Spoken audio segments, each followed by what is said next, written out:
all type of crap, bro.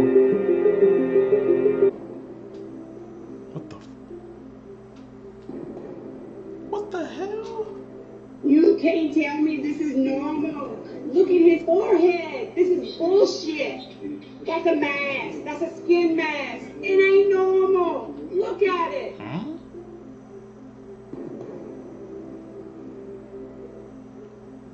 What's up, seekers? Welcome back to the channel, man. How you guys doing? Hopefully you guys are doing all right, man. If you guys are brand new to the channel, you guys don't know what we do. We break down scary and creepy videos, man, on the net, on the web, from YouTube videos to TikTok videos to IG reels, Facebook reels, anything weird, usual, unexplained, you can find right here on this channel. Found this video for you guys today, man. Let's do what we do best. Let's seek the truth, seekers. What we're gonna find out today. This is a $400 million photo. Planet Fitness lost more than $400 million in just 5 days. Here's why. A lady walked into the women's locker room where she noticed a 12-year-old girl with a towel wrapped around her, and she looked really afraid. This man was grooming himself at the mirror sink, so the woman who took this photo asked the man to leave. The man responded that he identified as a woman, and then the woman said, "No, you're a man." The man wouldn't leave, and Planet Fitness kicked out the woman who took the picture and canceled her membership. Well, word got around how that woman was treated. People all around the United States started canceling their memberships to Planet Fitness. This is not okay. Making children uncomfortable is not okay. Now share this with everyone. Damn, they said he lost like Planet Fitness lost 500 million seekers. One picture, bro, can result in the amount of all that money lost, man. In this situation, it's kind of like bad situation to be put in, man. But they just kicked out that woman. Do you guys think down below? Tell me down below, seekers. Do you guys think they should have kicked out that woman? She was just, I guess, trying to defend the kid, and they just kicked her out, and that's what resulted in them losing all that money. Cause one picture spread like wildfire around the world, and they just canceling their membership and losing money. I wonder if that woman ever got an apology or something like that, man. Because you know, once money gets involved, they'll do anything to get that back, seekers. What do you guys think? Does the Vatican run the world? Figure this out. Most people don't digest this. They're the largest single stockholder in the world. They own the most property in the world that pays no taxes. Every school, every Catholic church. I mean, there's an organization a lot deeper than them called the Solidarity. I'm not familiar with that. Well, nobody the Solidarity. It's about 2,000-year-old club. It's a club. It's a club. And it's in the catacombs of the Vatican. You know, the Vatican's a city when it's in itself. I know. I used to live right next to it. Oh, okay. Yeah. Then you know. I mean, I don't know Well, like most that. most people don't know what I'm telling you. So they meet down there, you're saying? That's where they are. They only meet there, period. Right. Okay. They're very high-level profile people throughout the world. You get invited to be in it. Who's running the world? I think they are. Wow. When you think of what they control and what they do, it's amazing. Seekers, the Vatican, man? You're gonna have to dive deep into that, bro. But here he said they own all the property, don't pay no taxes, they're involved with the schools and stuff, man. And how there's like another organization within them, bro. It goes like that deep, seekers. I didn't even think about it like that, man. That's my first time hearing this, bro. I'm glad I found these videos for you guys today, man. Expanding my mind. The Vatican. It's kind of terrifying, actually, if you think about it. They have that much control.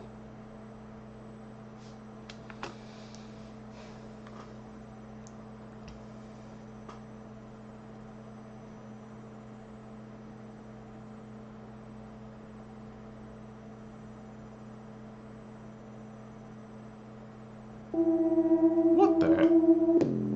I'm gonna have to call editor on that one. This is drag, dude. Am I psychic?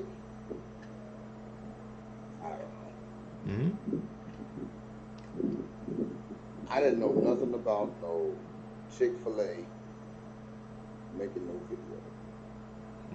when I made my video, My Word is a Man, I ain't know nothing about that. I just go off my research.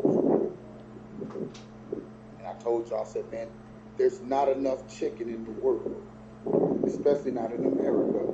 So think about it, for every mom, pop, store, restaurant, every corner store, every gas station, every KFC, every steakhouse, every restaurant, period.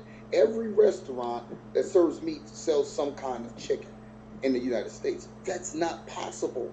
There's not enough chickens. So now we got Chick-fil-A coming out here, right? Finally admit it. We ain't using meat. It's lab stuff we serving y'all. They say this is the year of exposure, right? Okay. Putin then told the world that Jesus was black. Chick-fil-A now coming out and say, we ain't been serving y'all real meat, and we won't be serving you real chicken for the near future. It is what it is. Here's the crazy part. I want y'all to give me a percentage of the people you still think gonna go to Chick-fil-A. Now think about this. Y'all being told by Chick-fil-A, you're not being served real chicken. You can't make this stuff up. You cannot make this stuff up. Hello, I'm gonna say it again for the people in the back. Hello, Chick-fil-A. It ain't me saying it now. It's Chick-fil-A telling you, you have not been being served real meat, and you won't be for the foreseeable future. Hey, look, American people. Now let's judge how we view the American people. What percentage of the American people you think they're gonna see this video and hear that straight from them and still line up and say, I want a chicken sandwich? Damn, man. Chick-fil-A out here getting exposed, bro? You guys know, man. See, cause that's one of my favorite places to go. Now that I got put on to that, I ain't gonna lie, that might have to get. We'll have to cut that out, bro. They serving meat like that. You know, man, we don't rock like that over here, Seekers. Damn, so they really just came out and admitted it to it too? And like you said, I wonder what percentage of people will still just go willingly go to Chick-fil-A and still get that chicken sandwich. That's the scary part, Seekers. Like, they're telling this information and you're still willingly going there to buy that chicken. Because he was spitting, though. It's like all these, mom and pop shops and all these stores over the states, there's not enough chicken, I guess, to go around. So they make it out of a lab.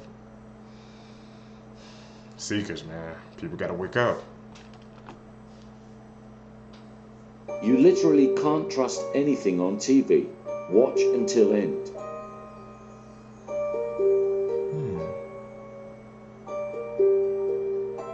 Mark Zuckerberg. You guys know how people feel about him.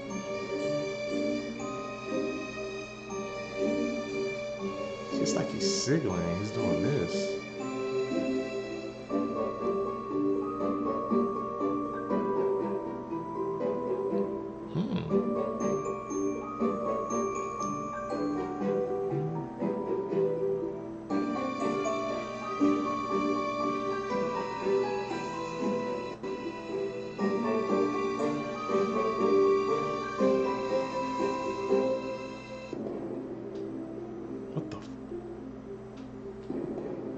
What the hell?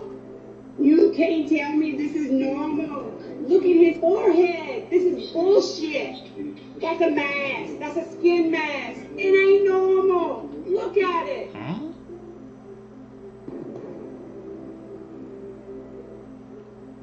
What the hell's going on? You can't believe anything you see these days. These glasses aren't even real.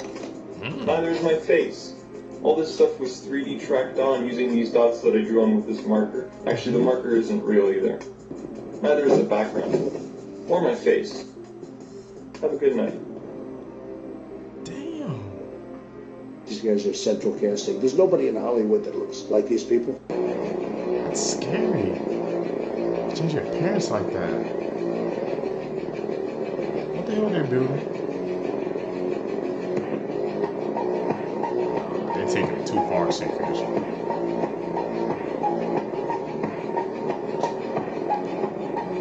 See that line right there?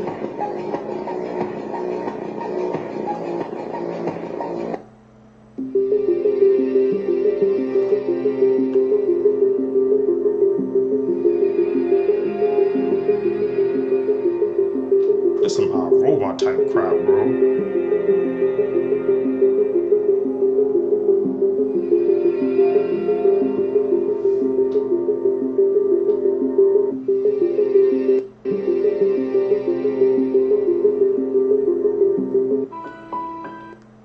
Seekers, man. This technology that we're seeing, bro, it's like it's getting so advanced, bro.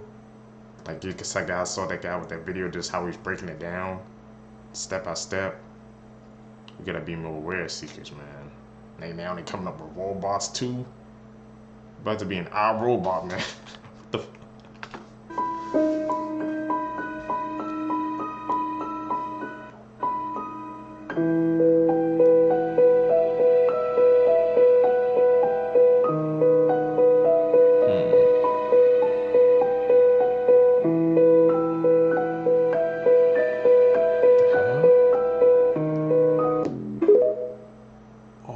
Fake appearances, man. We don't know who's real. So, you mean to tell me that a cargo ship lines up exactly with the main pillar for that bridge, hits that main pillar, and that bridge comes down? If y'all know anything about the art of war, infrastructure is a main thing. If you can take out bridges and you can take out roads, it makes it hard to get around and do what you gotta do. Is that what happened? I don't know. Chinese vessel? It was. Man, I'm telling y'all just have food in your crib, have everything you need. They keep talking about a Black Swan event. I'm telling y'all, man, y'all better start waking up around here. This shit, that was dead on. It wasn't like it barely clipped it. Watch the video, watch where it comes in at. Dead on that pillar. That don't make no sense, y'all. Just don't make no sense to me, man. I can see if they were trying to get underneath and they kind of clipped it or something like this. That mark was headed dead on that pillow. Prayers go out to anybody who was on that bridge. But I'm telling you, man, you know, the government keeps hinting this shit. And I think our government's playing a role in all this too, man, because they need control. That's why they want to get rid of this app so we can't speak to each other no more, man. Stay safe out there. Be diligent, man. Or it makes you start to think when you got to go drive over a bridge or you got to do something, because infrastructure is important, especially if you're going to war or you're bringing a war to another country. What's the first thing you've seen them do? What's the first thing you've seen in Ukraine? You've seen them take out bridges and roads, man. I'm telling you. Infrastructure talk, man. He was saying some information, bro, that I didn't even know before. We all know about what happened over that incident, but I didn't know it. Like you said, it was a Chinese vessel. That makes it even more suspicious. And like I said, they just tried to hit it head on. Is there more to that?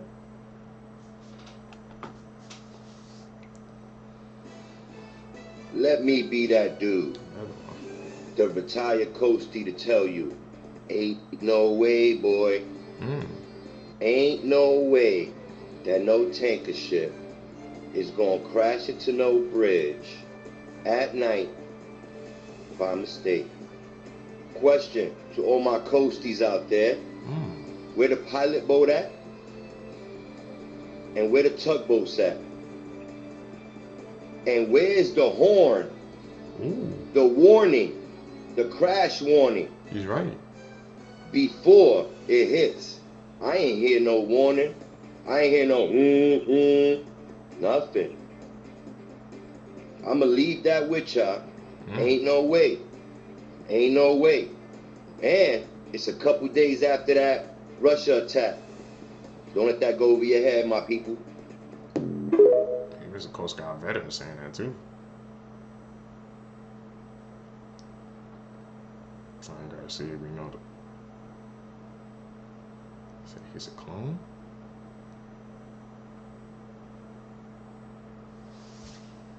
You guys know he was ranting on Twitter and stuff. How that happened. I work with a 63-year-old man who was excited about his retirement. And one day he collapsed at work. Instead of calling the ambulance, they just sent him home, and he died on the way home. But in my mind, I never said this. I knew something bad was going to happen. I knew that the plan was for him to never retire. You spend your whole life working for people, you never progress, that's slavery. And then they promise you retirement at the age where most people die. Why do they die, though? Because they got to poison everything you need to survive while they working you to death.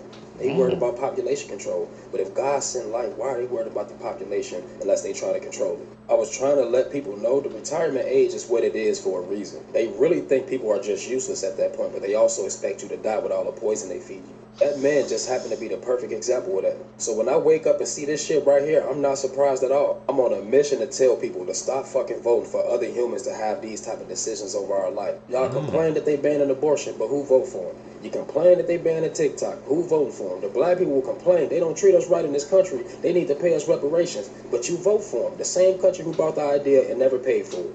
Y'all can't wait to get in line and vote for these motherfuckers. And when y'all hear people like me say this, you motherfuckers get scared and start shaking in your boots. We gotta vote. They want us to think our vote don't matter. No, they want you to think it do. It's called the illusion of inclusion. I don't know if y'all ever heard of that, but this is some real shit. But for those of y'all that don't get it still, let me explain it simply. I was playing a game and one of my little cousins wanted to play, but because they're a kid, don't know what they're doing and probably shouldn't be playing it, I figured, you know what, I'll satisfy them by giving them the controller that's not plugged up. But eventually the kid realized the light on their controller ain't on like the one on mine is. They don't want this one no more. The difference between them kids and us, we'll never get that shit. Your light is not on, but you think you're a part of some shit, huh? I've never seen so many grown men and women who out here raising children be afraid that they not voting for other men and women to tell us what the fuck to do with our life. Even down to reading the fake-ass Bibles about men and women and how we supposed to live or what we supposed to do. People don't even realize that's pure manipulation. That's why there's no other species in the world that got to read a book on how to be themselves. That's the most ignorant shit in the world because we have the rules and we still fail. What does that tell you? It's all bullshit. Wait, these are we need facts. We need empirical evidence. We need an investigation. What is your investigation telling you? Well, I have a better question for you, Steve. Why are you coming to the mic telling the country that it's not terrorism when your own intelligence agencies are telling you it is? And I know they are because I didn't make this up. These are not my words. Right, I'm talking to people who are on the inside, some who are on active duty, some who are retired, and everyone, literally, from critical infrastructure in the Department of Homeland Security to the intelligence agencies, they know there's no other. This is a cyber attack on a critical infrastructure corridor for the United States. This is, for those people who think this is just a river, this is in Baltimore, what does this matter? You don't know anything about what you're talking about. The I-94 corridor on the eastern seaboard is literally what connects the north and south. And when I talk about hazardous materials, right, this is a brilliant, well-planned strategic attack on one of the most important supply chains in the United States of America. The only other one is in the western side in California. That's the only one that's busier. And what you have done, you now have shut it down. And when I talk about hazardous materials, what are we talking about here? This is refined fuels, right? This is propane gas. This is diesel. This is fuel. This is flammable materials. This is oversized loads, nitrogen, chemicals. Everything that you need for your economy to move has literally just been shut down for 4 to 5 years. What I'm about to show you is arguably the biggest story in the world right now, in my opinion, but it's being totally ignored by the mainstream media. So the United States just announced it's getting ready for a war with China and Putin at the same time for a very important reason. Chinese President Xi Jinping and Russian President Vladimir Putin are about to completely alter the international power structure and the monetary system. This is why they're getting ready for war. No other reason. The biggest story in the world happened this week in Moscow, and your mainstream media ignored it. This week, Xi Jinping and Vladimir Putin signed 14 different documents in their face-to-face meeting. The biggest had to do with trade and currency. It's perhaps the biggest story in the world right now, but again, the U.S. media was obsessed with something else. He could be days away from becoming the first former president to be indicted. Donald Trump is under multiple criminal inquiries. The media wants you distracted from the U.S. banking crisis and the decline of the U.S. dollar. Saudi Arabia and Iran, Sunni and Shiite Muslim, are sworn enemies. They hate each other. And yet China just brokered a peace deal between them. Yes, China did that, not the United States. And then this week, Saudi Arabia openly talking about settling their oil trades in the Chinese currency yuan. This would replace the US dollar. They would replace the petrodollar, the US dollar that we use as a hammer to sanction any country we like. If the US doesn't like you and wants to sanction you, they can, because if you want oil, you'll need to pay with US dollars to settle that transaction. Imagine if the US can't threaten you with dollars anymore. All they have left are weapons, and there's nothing more dangerous than a person losing power. Saying a lot of information seekers, man. What do you guys think about that? Heard about the freaking they trying to replace the U.S. currency with these other type of currencies, man, because they're getting tired of the sanctions. What the hell? First time I heard about that, and the media, like you said, the U.S. media wasn't on that. A lot of information, bro. We gotta take in, man. Gotta digest that, bro. What do you guys think, Seekers? We're gonna have to look into that. I'm going to show you why Congress is right about TikTok and why these hearings against TikTok are taking place. TikTok was fined over $276 million for leaking more than 533 million users' data. Oh wait, that was Facebook. Anyway, TikTok gave data access to a Chinese company that was flagged by U.S. intelligence. That was also Facebook. Okay, this one is actually true.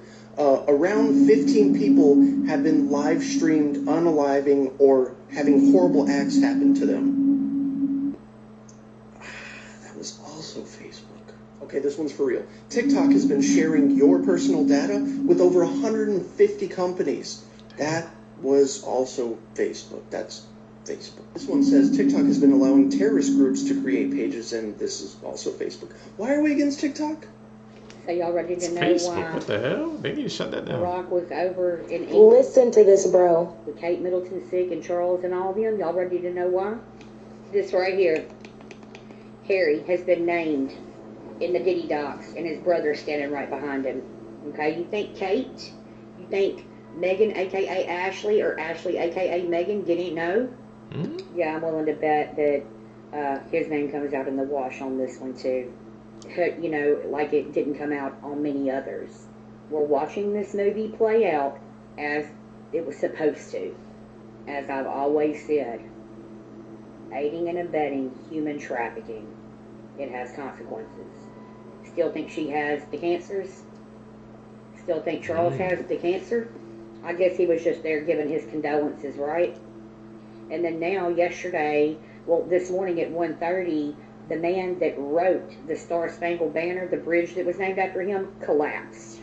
Yeah. You remember when Donald Trump posted on Truth Social and said that he would not be able to protect Harry and that he wasn't going to? What do you think that had to do with? Because as it stands right now, he would be the only one willing to do anything because he, too, is in it. Along with that handsome fella right there. Yeah. There's William, partying it up at a blackmail party. You know, sure, they go to the shows, but they go to the after parties. Don't play dumb.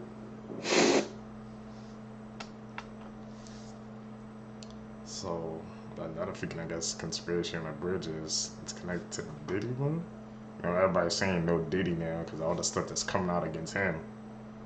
All those charges being brought to him, man. Like I said, we're going to have to let that play out because that's not even done yet. So we don't know what type of information that's going to get revealed to seekers.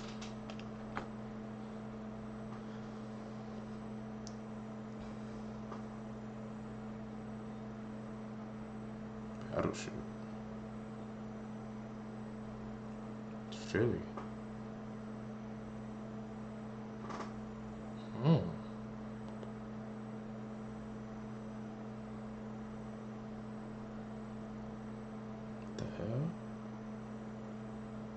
It's a big ship. And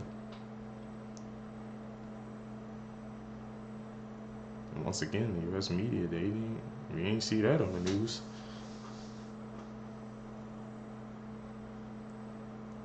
Why are they sending it there?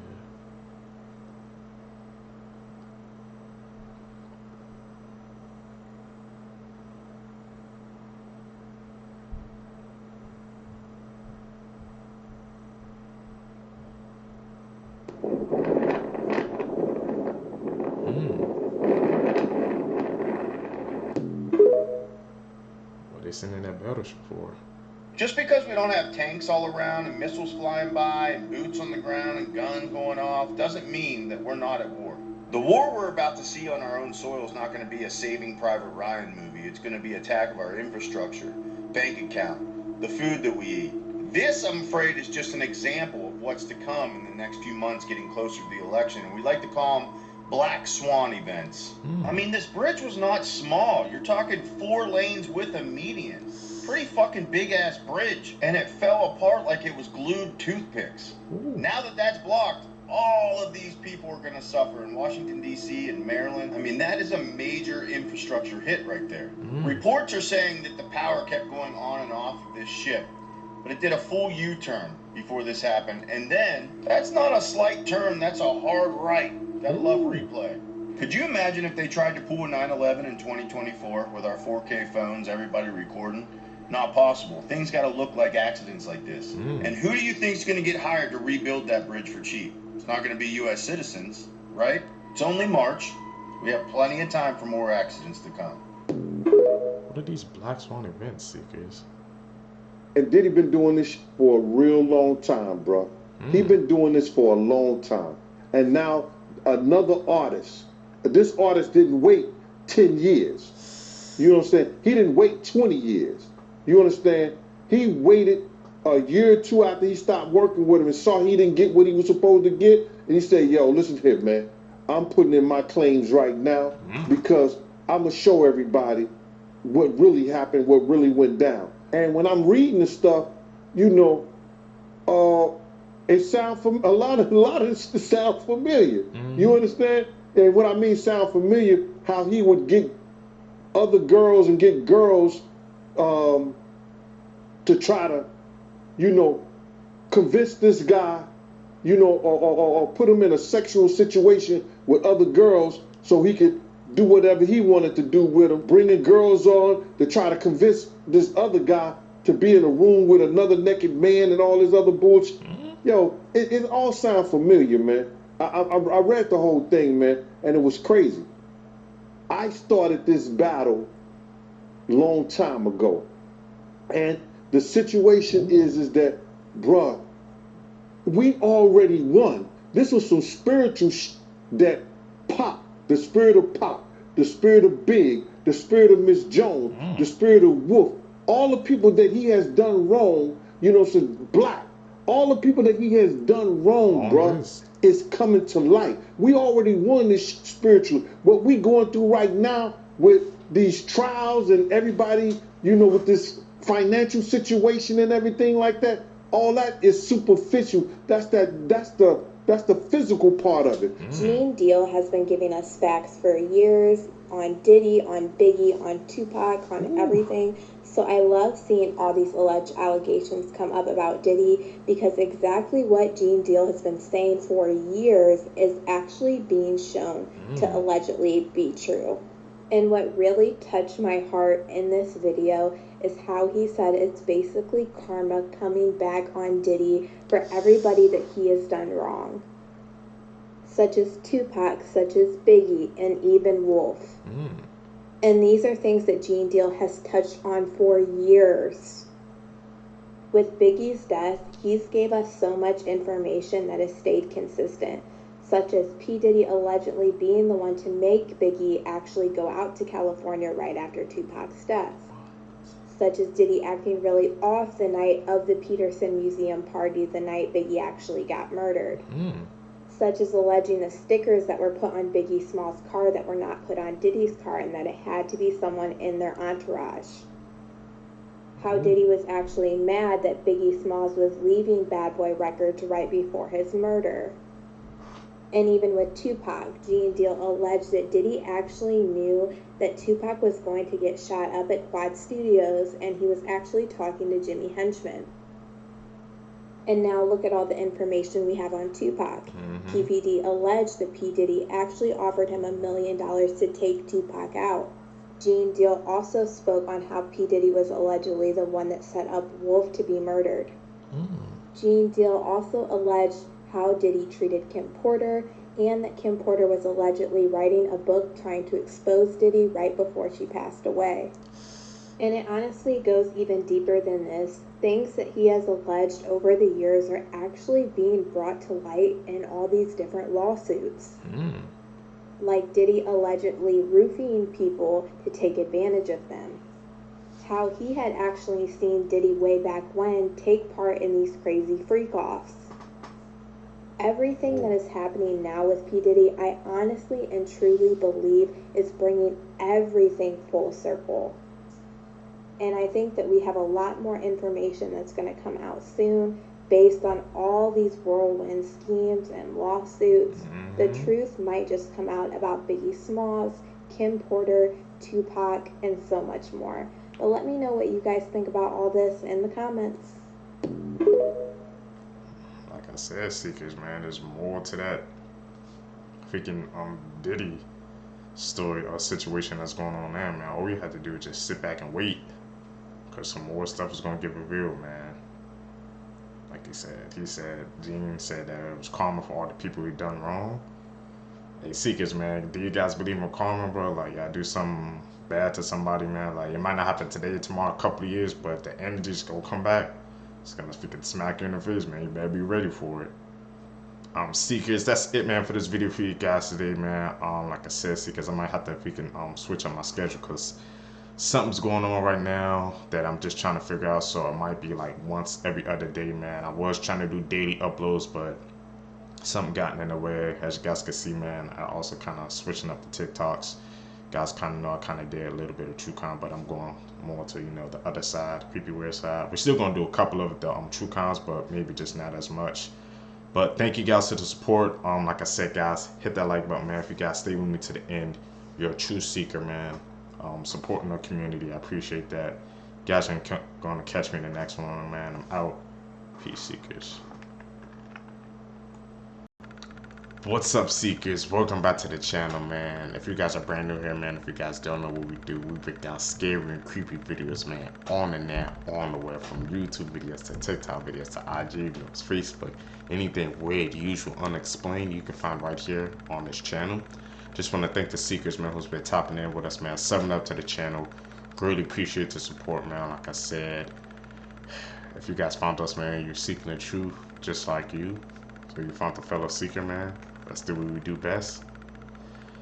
Let's seek the truth. You shouldn't drink too much water. This is 35-year-old Ashley Summers, and she was with her husband and 2 daughters at Lake Freeman in Indiana for 4th of July weekend. Everything was going well until she started to feel severely dehydrated. Because of this, Ashley started to drink 4 bottles of water in the span of 20 minutes. An average water bottle is about 16 ounces, so in total she drank about 64 ounces in the span of 20 minutes. Ashley basically drank half a gallon, and that's what you're supposed to drink for the entire day. After drinking all that water, she started to feel like she couldn't quench her thirst at all. She then started to complain about feeling lightheaded and had a stubborn headache. Once her and her family got home, she ended up passing out in the garage and was then taken to the hospital. Unfortunately, Ashley had never regained consciousness, and the doctor told her family that she had passed away from water toxicity. The doctor also stated because of this, her brain started to swell up. Ashley ended up being an organ donor and was able to save 5 people's lives. Ashley Summers, man. This pedophile. It's a crazy story, Seekers. Like, drinking that much water, bro, and that short amount of time, I'm guessing your body, like I said, can't handle that.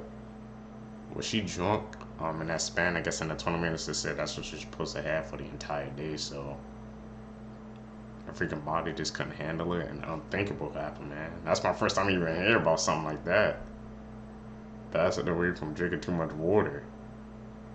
I told you, man, Seekers, when I watch these videos with you guys, I always expand my knowledge base. I didn't know something like that was even freaking possible. Gotta be careful, man. Pedophile was recently arrested in Texas and charged with doing the unthinkable. This is Don Stephen McDougal. He's 42 years old. And as you can tell, he's not the friendliest guy. So Don has a really long and violent rap sheet. He's been in and out of prison throughout his life. He was previously convicted of trying to entice a child into bed with him, where he started removing undergarments and stuff like that before the child hopped out. And yeah, Don has done a lot of terrible things in his life. But recently, just last week, this 11-year-old girl, Audrey Cunningham, went missing. Basically, she was dropped off at the school bus stop by her father earlier that morning, but after that, she went missing.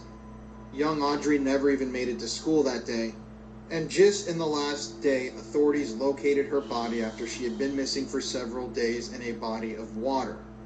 Now, obviously, this is an extremely tragic story, but it's also an infuriating one. Like I said before, Don, the main suspect, was a previously convicted child predator. But he was also the roommate of Audrey Cunningham's father, Joshua. And Joshua would frequently leave Audrey with his roommate while he went to work. That means that Don was given unfiltered access to the young girl pretty frequently. And what's frightening is that when Audrey went missing, Don actually stepped up and said he'd volunteer to help search for her. But yeah, this is a really disturbing case. I don't know why this guy was ever allowed around a child ever again in the first place. And I think that there should definitely be stricter laws in place with child predators so that this can be prevented from happening. Things that are scary. Has to be Seekers. Like, he was already a known convicted, freaking predator. And the fact that his roommate would just leave his kid alone with him for multiple times too. Like, man, you gotta think in that situation. Why would you even be freaking shocked up with even a person like that to begin with in the first place, man? That's just a scary thought in itself right there. There has to be better laws, bro, in place to prevent something like that from happening again, Seekers.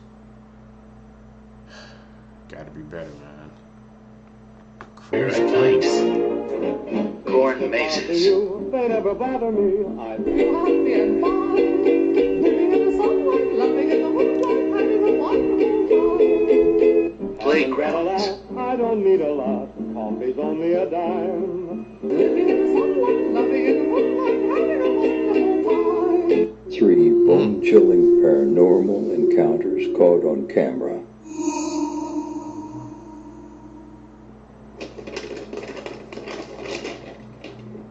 Oh my fucking god, I swear to god, this thing just fucking looked at me. Oh my fucking oh my fucking god, You saw that, Seekers? You okay?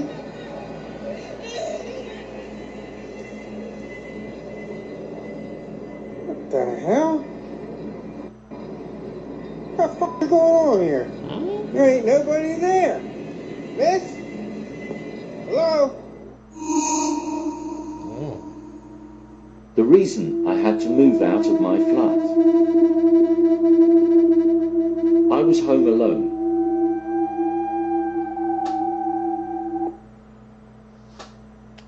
Nah, Seekers, man. That first video and the last one, bro, it's like freaking bone chilling, bro. Especially, man, we saw that door, like, for a quick second, it looked over there, man. I know what I saw.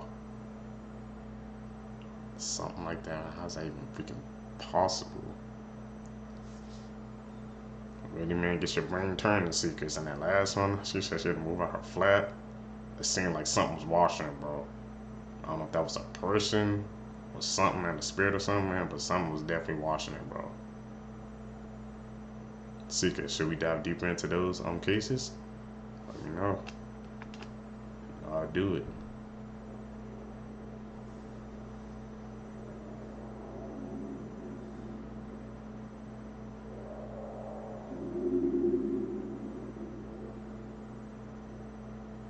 This is by far one of the worst ways somebody has ever died, and whatever you do, don't look up the video.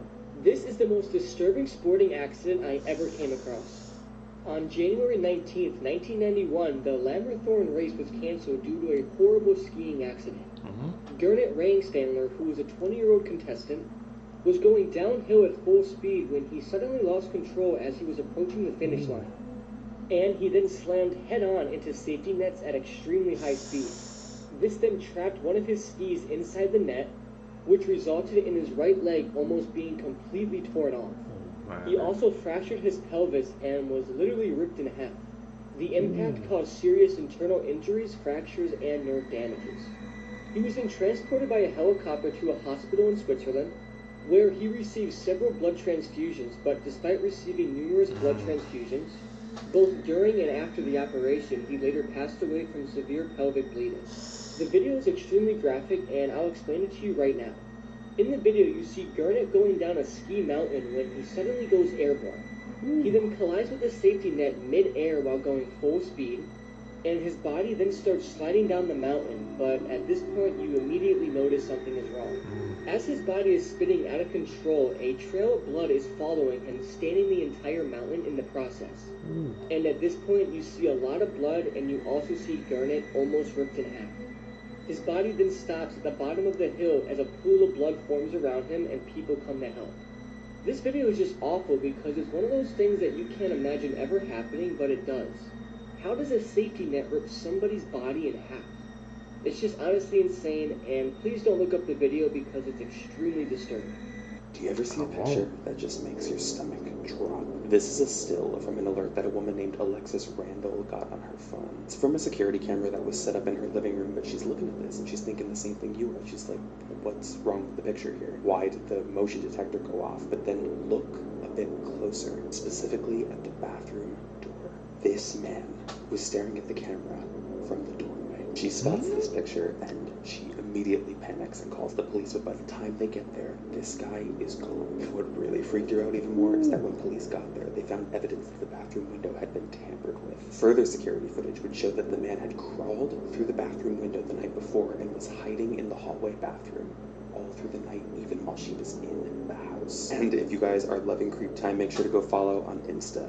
This is the most evil cult in South African history. They are known as the Kruger Killers. However, they refer to themselves as Electus Predeus, which means chosen by God. They went on a killing spree between 2012 and 2016, murdering 11 people, mainly from the Krugersdorp community. The leader of this cult, Cecilia Stan, was a dark, twisted individual. She manipulated her followers into believing that she was a former high-ranking witch. Later, she would convince the group that by committing murder, they were doing God's work. However, it's believed that her real reason for orchestrating the killings was for financial gain as well as revenge against another religious group she used to be part of. The murders were horrific and brutal, literally the stuff of nightmares. The creepiest part of this whole story is the cult members were seemingly normal people. One of them was a teacher, another a financial broker, and even a teenager was involved. The evil cult leader, Cecilia Stan, is thankfully in prison as well as some of the followers. This is the scare. Seekers, bro, it's scary, man. Freaking, like I said, cults and groups like that, bro. Like that type of sway that freaking the leader has and that type of group, they can make a person do anything, man. Like I said, they were just seemingly like freaking normal people, man, but they still carried out those horrific acts because when they have that type of person has that influence, it changes you into a completely different person. You do things you never thought you could do. That's why, man, if you get involved with a group, something like that, bro, but just make sure you do your research, check behind it, man, make sure there ain't nothing fishy going on with that group and stuff you're joining or you're about to join. Don't join the cult seekers. Scary truth behind celebrities. If you ever seen a celebrity do this hand symbol and then place it over their eyes in photos, it's actually not a fun symbol. It actually symbolizes the number 666. And these aren't the only symbols that celebrities express to the public. And it's leading many people to believe that they are doing symbols like this to symbolize their alliance to the Illuminati. This is extremely crazy. But let's be honest, these symbols that they are doing don't look normal at all. And it really makes you think why they are doing them. Seekers, man.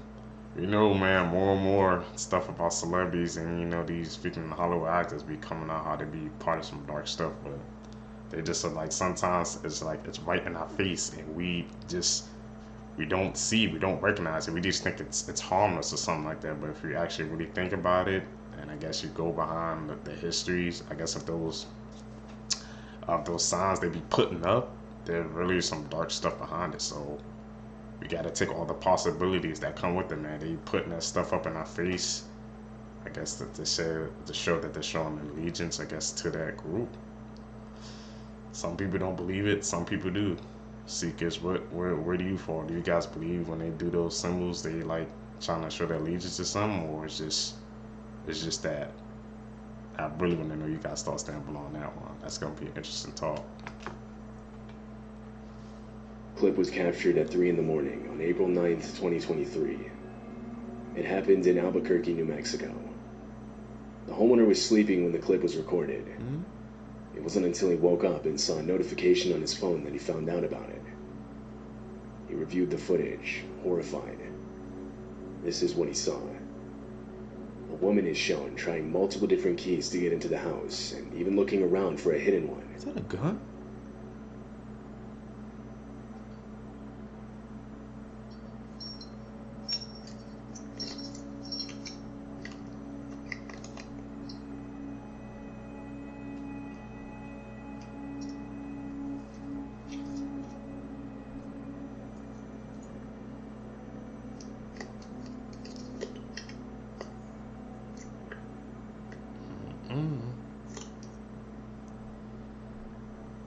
The homeowner claimed that he had never seen this woman before. He said that she later started throwing rocks at his car and trying those locks. It's likely she was under the influence of something. Multiple times she tries to insert keys into the doorbell camera itself.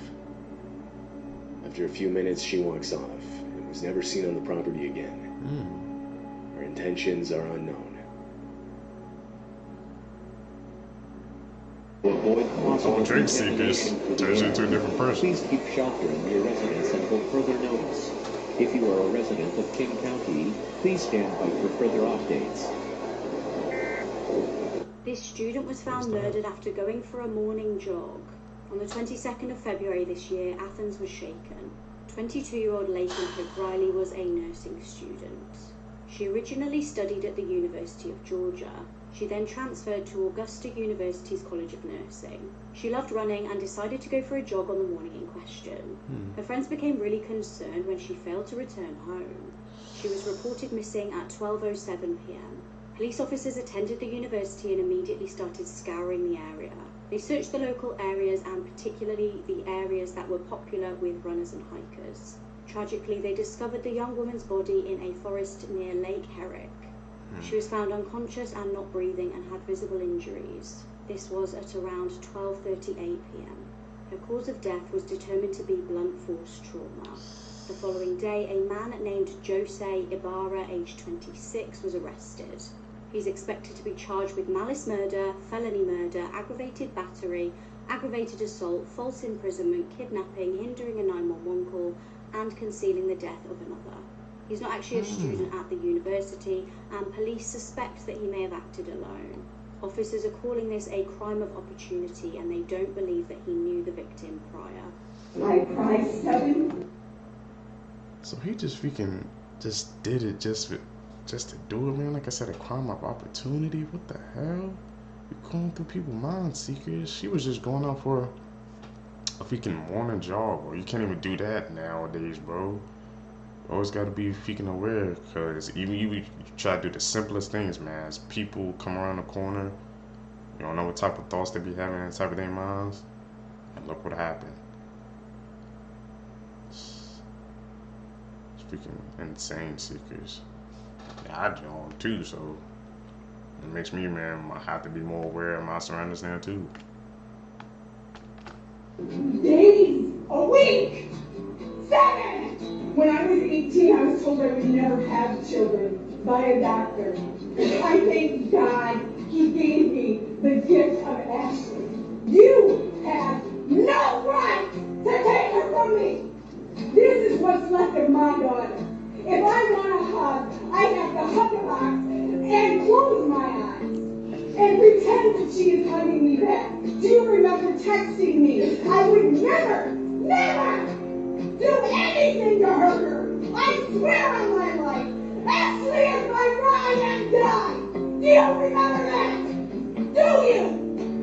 Ashley was already dead and discovered when you text that to me. I am left with nothing but voicemails and videos that I play over and over just to hear her voice, just to hear her laugh. approaching, man.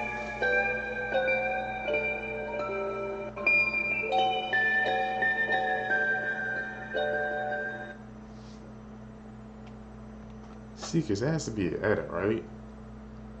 Has to be, man. That freaking thing with no face try to come after you. Like, what the hell was that, bro? I don't know, man. I'm gonna have to call that one the edit Seekers. Tell me if I'm tripping or not. Is that something else? I don't know. I keep seeing videos about how our timelines are all messed up, like how I didn't know that woolly mammoths were around at the same time that the pyramids were being built, but there's actually so many other weird overlaps that are blowing my mind. And before we dive in, if you love the spooky and dark, you'll love the podcast. Like how Dali died the same year that Daniel Radcliffe was born. And even weirder, Eminem and Picasso were alive at the same time for 2 years. Rosa Parks lived long enough to be able to see the first 2 Shrek movies in theaters. And let's not forget that in her lifetime, she actually sued the band Outkast. When the Declaration of Independence was being signed, no one knew that dinosaurs even existed. Like, dinosaurs had actually not been discovered yet. And let's not forget that Cleopatra was born closer to the invention of the iPhone than to the actual pyramids being built. This one sounds fake, but is totally real. The last person to collect a pension from the Civil War died the year that Obama took office. And finally, the oldest tree alive today was around at the time of woolly mammoths. And not only that, but when the last woolly mammoth died, this tree was already 1,000 years old. Seekers, those are some freaking weird facts. Especially the thing about they said Eminem and Picasso being alive at the same time for 2 years. How they said Cleopatra was more alive, they said doing it after iPhone than doing the pyramids. That one is like fishy to me. Like, what? I've seen, some theories about how sometimes they said like our timing and stuff is off over, it's like the lead or something like that. We're really not living in a right timeline or something. But I've never seen theories like that before. I'm gonna have to dive deep into those theories, man. Sound interesting. Very, very intriguing. These 2 women committed one of the most disturbing crimes I've ever read about. I'm going to warn you, the story is extremely dark and disturbing, so viewer discretion is advised. So these 2 women's names are Stephanie Hurd and Sarah Zamora. And in 2014, both of them were arrested for participating in crush corn videos. Basically, crush corn is a very, very disturbing and demented category of corn that actually involves models mutilating live animals on camera. Oftentimes, they torture live animals for extended periods of time. For example, I've read about some of these videos depicting kittens getting their eyes poked out with high heels. And this stuff is just truly sick, and both of these women appeared in these videos. So this guy is the mastermind behind this whole operation. His name's Adam Redford. He's actually an heir to the Hammond organ fortune. And in the past, he's been in and out of prison for animal cruelty, go figure. But according to the police, Adam Redford is the reason why these videos exist. He was the one hiring the models, getting the animals, and filming this horrific, horrific stuff. And something else incredibly disturbing about all this is that there's actually a market for this type of content out there. There are sickos in this world who actually get off on watching videos and seeing photographs of animals being abused. I mean, that's just deeply disturbing to your core. But now for the part that's going to piss you off. Neither of these 2, even though they were on video committing these crimes, were ever charged with anything after they were arrested. So neither of them had to face any legal repercussions for participating in these horrific abuses. And to my knowledge, Adam Redford, the leader of this disturbing ring, was also never arrested or charged. So he's out there somewhere in Florida walking free right now. Who knows if he's producing more, what he's doing, but yeah, I mean, this is just some really dark, disturbing stuff. Freaking goes to show you, Seekers, man. Freaking have money or power or something, bro. How you can just freaking get away with it. The actions will be consequences, man.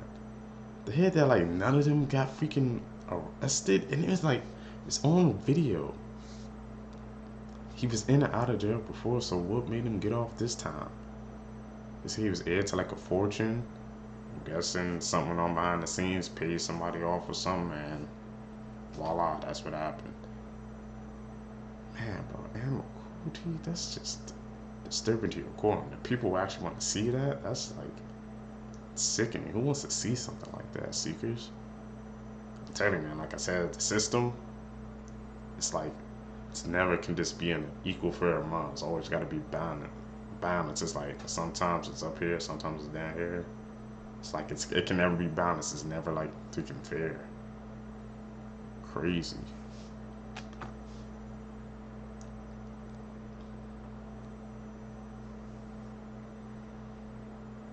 A dangerous cosmetic procedure is going viral, and it's surgery to permanently change the color of your eyes. Keratopigmentation, also known as corneal tattooing, involves an eye surgeon cutting a series of small openings in the clear layer in the front of your eyeball with a laser. Yes, all while you're awake. But worry not, because your lids are held open and your head is strapped to the table so you don't move. A colored dye is then injected into those holes and then sits in front of your iris, not changing but only concealing the natural color of your eyes. 30 minutes later, you're done. And while surgeons who offer this procedure claim that it is safe, it is not currently FDA approved, and it comes with some risks like blindness. Now, there's a whole list, but, you know, blindness is on there.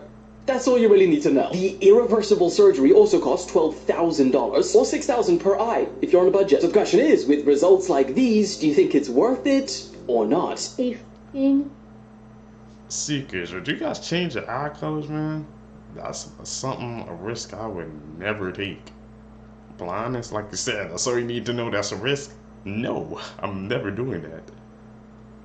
I know some people got it done, but I'm like, to take that freaking huge of a risk, man, just because you want to change the color of your eyes, to me, it's not worth it. Seekers, would you guys do it? Or could you guys go through with that? I need to know. NutriBullet. What did the defendant say about using a NutriBullet, a blender, on Harmony? What did he say about it? He said that it would be good to use. It would help get rid of her. It helped get rid of Harmony. Yes. I have covered a lot of cases in my day here in the true crime. I have never, ever heard something so haunting and disgusting, no less by a parent, to NutriBullet them. So after discussing the ways in which Adam had discussed getting rid of Harmony, Kayla talked about the day that he began trying to get rid of her, which included cutting the clothing off of her body, de-thawing her folded body in the bathtub, all of it. Kayla admitted to the jury that she did help take the clothes off of Harmony's body, and this was after Adam instructed her to. Did he tell you to help him at some point? Yes. Did you obey him? Yes. Why? Because I was scared. How did you help him? I helped him take the clothes off of her. Something weird is happening in the middle of the ocean, and I don't see many people talking about it, so I want to show this video to you. Basically, these guys are in a boat in the middle of the ocean.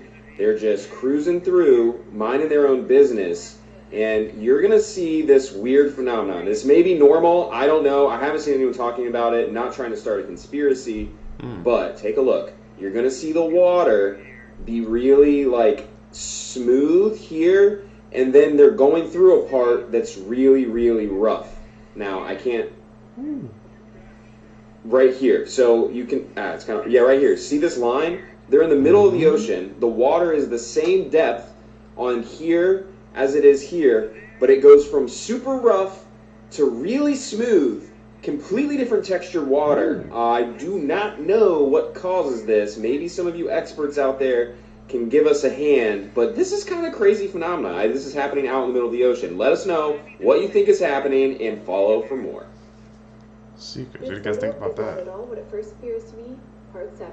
What looks like it could be a costume party was taken at a 2002 Utah house party, but what it captured was 14-year-old Elizabeth Smart, who at the time was probably the most sought-after girl in America, and with her in white is Brian David Mitchell and Wanda Barzee, who had abducted her from her bedroom and held her captive for 9 months before being discovered. Seekers. Once again, photos, man, they always reveal a message behind them, man. Like I said, a simple photo. You may think it's just you know, an image or something, man, but it has a story to tell if you really look at the details.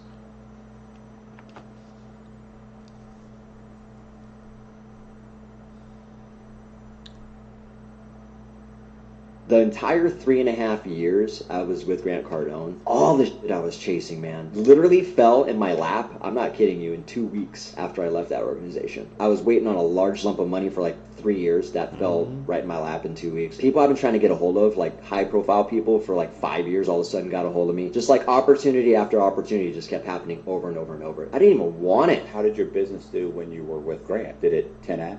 Nobody's. No? Maybe a handful. Out of the thousands of people that don't talk about their business not 10xing, the only way you're going to 10x is if you invest in his scam and start scamming with him. You're going to 10x your scamming. You're not going to scale your business ethically. An incarcerated man in California beat his cellmate to death to make the world safer for kids. 40-year-old Richard S. Hampton has been sentenced to 50 years to life after he was convicted on 1 count of first-degree murder in the brutal death of Rosendo Echevarria. At least 2 other men are accused of being involved in the attack on Echevarria. Jason Barton has pleaded not guilty to a charge of first-degree murder and is awaiting trial. The other alleged attacker, Aaron Audrey, committed suicide shortly after the attack. According to the report, on September 5th, 2020, Hampton was on a recorded call with his mother from a prison phone, where he asked her to look up his cellmate, Echevarria, on the internet to find out what charges he was facing. Despite being told that Echevarria was incarcerated for child abuse, he was actually facing 4 felony counts of molesting a child under the age of 14. Hampton's mother warned him not to get involved, to which Hampton responded that he had no choice. Surveillance footage from inside the jail showed Hampton waiting inside a cell, while another inmate, Aubrey, concealed the assault with a blanket. Hampton and Aubrey then assaulted Echevarria, with Barton joining in by grabbing a cane. After the assault, the assailants took showers while Aubrey covered the victim's body with a blanket. Barton returned to clean the area and dispose of bloody towels. The attackers were reportedly congratulated by other inmates, and Hampton admitted to his role, stating he made the world safer for children. Barton is scheduled to appear in court on March 1st for his alleged involvement in Echevarria's murder. World War II ended. Seekers, what do you guys think about that? He said he did that act to make the world safer for kids. I'm just like, went to the extreme. Like, I guess, you know, I don't know, so some people gonna agree with his actions or not, but his mom looked him up. She told him not to get involved, but he said he had no choice. He did what he felt he had to do. He's just questions his morality about people. Almost 80 years ago, but England is still finding undetonated bombs. Shout out to Germany, because one of your bloody bombs was recently discovered in a man's back garden in Plymouth after he was just trying to dig out foundations for a house extension. It weighed 500 kg. And if you think, oh, they wouldn't have made it a big deal. No. Officials set up a 300-meter perimeter around the site, affecting 1,219 properties and evacuating 3,250 people, making it one of the largest evacuation operations since the end of World War II. Then, yesterday, more than 100 military personnel arrived at the house, carefully picked up the bomb, drove it through the densely populated residential area, put it on a boat out to sea, and then detonated it 14 meters underwater. And just like that, World War Fish begins. This is the gruesome case of Kimberly Proctor. On March 2010, 18-year-old Kimberly was lured to her friend's house. She was tortured, sexually assaulted, sodomized, and then stuffed in a freezer to die. This all happened in British Columbia, Canada, when Kimberly was new to Pacific Secondary School and she met 16-year-old Cruz Wellwood and 17-year-old Cameron Moffat. The 2 boys were best friends and they were known to be troubled teens, especially Cruz, who his father was already in jail for multiple essays and the murder of a 16-year-old girl. In February 2009, Cruz posted a blog titled "Early Warning Signs of a Serial Killer." And then he listed 14 common traits and wrote the following. The peculiar thing is I meet all 14 criteria. Around this time, Kimberly started dating a boy named Zach, and after a few months, their relationship ended. And that's when Kimberly went to Cruz and Cameron for some comfort, but the 2 boys wanted to date her now that she was single, but she wasn't interested in being in a new relationship. The 2 boys felt rejected and lashed out at Kimberly through MSN, calling her nasty names, and even went as far as telling her that she was gonna die. But you see, what no one knew, especially Kimberly, was that Cameron and Cruz were not joking. It's been said that the boys were into very dark things. They drank blood together, they watched sadistic porn, and they fantasized about SA and bondage. So not long after, Cruz and Cameron messaged Kimberly again and asked her if she wanted to come over so that they can apologize and talk in person. While Cruz was messaging Kimberly, he was also talking to Cameron, and they spoke about all the disturbing things they were going to do to Kimberly if she agreed to meet with them. Kimberly really did see the good in everyone, so she agreed to meet, and the next morning at around 10:30 a.m., she went to Cruz's house. The two boys agreed that the code to attack Kimberly was to say, "I think I'm going to make some KD," which in Canada just means mac and cheese. When they tackled Kimberly, they first tied her hands and ankles with tape and then stuffed a sock in her mouth. They SA'd and beat her for hours while doing other very disturbing things to her. They then put her body in a freezer, and Cruz went on his computer to send Kimberly a message in order to build himself a cover-up story in case he was questioned by police. Later that evening, Cameron asked his ex-girlfriend to come over, possibly to do the same thing to her, but luckily she didn't fall for it. The man's a case seekers. She said she freaking saw the good in people. She went over there because they said they wanted to freaking apologize, and they did that, bro. Damn. You gotta be real. And like I said, that guy, the other guy talking about saying the freaking signs of being a serial killer. He said he met all that. That's a water flag right there. Ding, ding, ding. Head going off is like, nope, something's wrong, and that's an extremely dangerous individual. Look what happened. Seekers, if you guys made it with me to the end of the video, you're a true seeker seeking the truth, so I appreciate you guys. Make sure you guys subscribe, hit that like button, man, hit that notification, man, to let me know if you guys want to see more videos. Like I said, tell me down below, man, if I should start a Discord. I think I'm going to do that at the beginning of April, so you guys can send me some clips and stuff if you guys want me to check it out, so we guys can watch these videos together, man. You guys can have some input in the videos.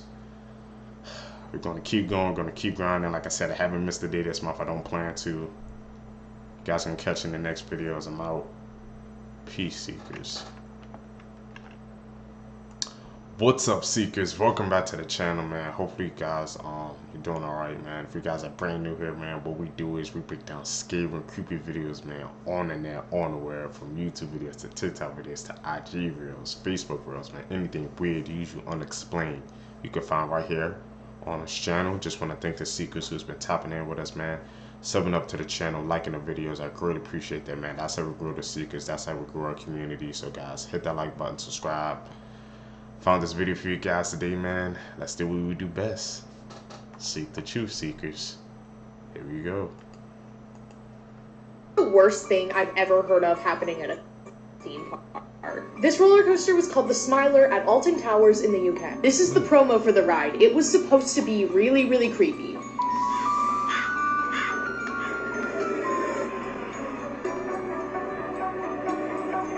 Join us.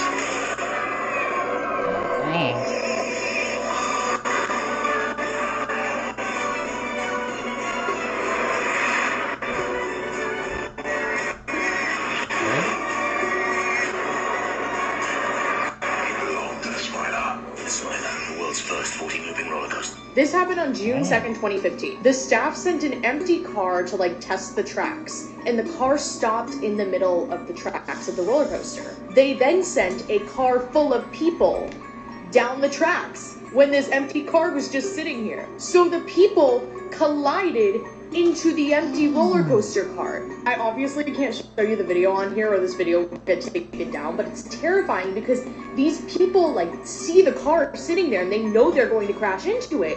And there's a video of the aftermath where the car that they're in is just swinging back and forth and they're screaming and crying in pain. It's horrible. 5 people needed serious treatment. 2 people shattered their knees, and 1 person had to get their leg amputated. It's all so terrifying. I can't even imagine. And of course, this video is informational, and I mean no disrespect to anyone involved. If you like my content, follow my TikTok, Instagram, and YouTube for more. It really helps when you interact. Surgery in the 8th. Seekers, bro. Like I said, I'm not even that kind of big on roller coasters, man. I remember when I went to the freaking amusement park, bro. So that everybody's getting on the freaking big roller coasters. I'm like, nah, I'm good, bro. That ain't for me. I don't know, like a couple, man, but that's freaking insane, bro. The head that they said they sent a roller coaster ahead and it stopped mid tracks, and they still sent another one full of people. Like, I don't know what was going through that person's head when they decided to do that plan, but that was like a freaking demented plan, bro. Like, who does something like that, man? Just to see, I guess, to see what type of results they can get. And that promo was freaking weird as hell too, Seekers, man. I guess that promo was a sign, bro.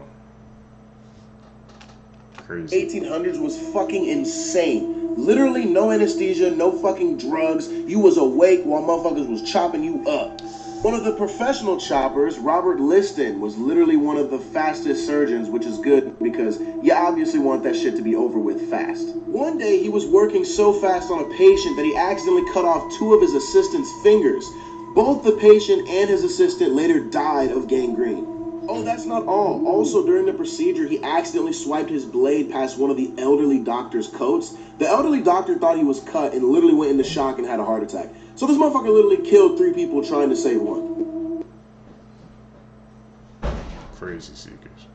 This teen took revenge on his ex in the most horrific way. On June 3rd, 17-year-old Madison Shimitz was stabbed by her ex-boyfriend, 18-year-old Spencer Pearson, outside a restaurant in Jacksonville. On this day, Madison, her mother Jackie, and a friend were sitting at a restaurant named Mr. Chubby's Wings when they noticed Spencer sitting at a table not too far from them. You see, Madison and Spencer had been broken up for a couple of months now, but he has been harassing her by following her to school and leaving notes on her car. So when they spotted Spencer sitting close to them at the restaurant, they quickly left. Spencer followed Madison and her mother to the parking lot. He threw Madison to the ground and began stabbing her. Madison was stabbed 15 times. Many of these wounds hit her back, which caused her to be paralyzed. Madison's mother was also stabbed in the head and leg while she tried to protect her daughter. This man who happened to be there intervened and tried to stop Spencer, and as a result, he was stabbed in the hand. When police were on their way, Spencer slit his throat in an attempt to take his own life, but he was unsuccessful. Spencer has been charged with 2 counts of attempted premeditated murder and aggravated battery with a deadly weapon. So about 10 minutes. Seekers, man. Like I said, you gotta watch out for people like that, bro. When you're in a relationship, man, because once it ends or something, bro, you don't know that'll send them over a cliff or not. And look what happened, man. You just following the stalk, man, bro. And look at the result of what happened, man. Such a tragic case. See him, like, imagine you going to like a restaurant, get shit with your parents or something, and your freaking ex, it's just like you see him following you. That would always throw me off right there, bro. I wouldn't even actually try to leave the restaurant because you want witnesses, man. In case something trying to happen, just something try to go down. Look what happened. As soon as they left, that's when he made his move. Things, man, people would do, bro, just to get back at the ex in a relationship. It's truly terrifying, Seekers. Minutes ago, there was an update in the disappearance of Nicola Bully. Nicola went missing last Friday whilst walking her dog near the River Wire. And just moments ago, police released a CCTV image of a woman walking her dog who they now believe may have been the last person to see Nicola. It's important to note that the police want to talk to this woman as a potential witness and not a potential suspect. In fact, police have now said that they have no reason to suspect that a third party is involved with Nicola's disappearance. Authorities are continuing an extensive search of the river, as well as searching an old abandoned house near to where Nicola went missing. Hopefully, Nicola will be located soon and her family and friends will have answers. They gotta locate her soon. A man just tried to end the lives of a woman and 2 young children by driving his Tesla off of a 250-meter cliff. The only problem is, all 4 of them somehow survived. The cliff is known as Devil's Slide, and when authorities were informed of the incident, they assumed that they'd be retrieving bodies, until they noticed movement from inside the vehicle. One official said, "We go there all the time for cars over the cliff, and they never live." This was an absolute miracle. The man and the woman sustained serious but non-life-threatening injuries, while the 2 children came out unharmed. So the question is, was this extremely lucky or a W for Tesla? Damn. Are Teslas that durable, Seekers? If you can tell. the name of that freaking cliff they went off, that's like, you know, a bad omen, bad sign already. But to hear that they had the two of those had non-significant injuries, and the kids came out unscathed, that's just a pure miracle right there, Seekers. We don't know if that's Tesla or if that was something else, man. But he tried to end it all, bro, and nothing even happened, bro. Whew. Somebody was looking out for that whole family. What do you guys think, Seekers, man? That's a bizarre case, bro. Truly.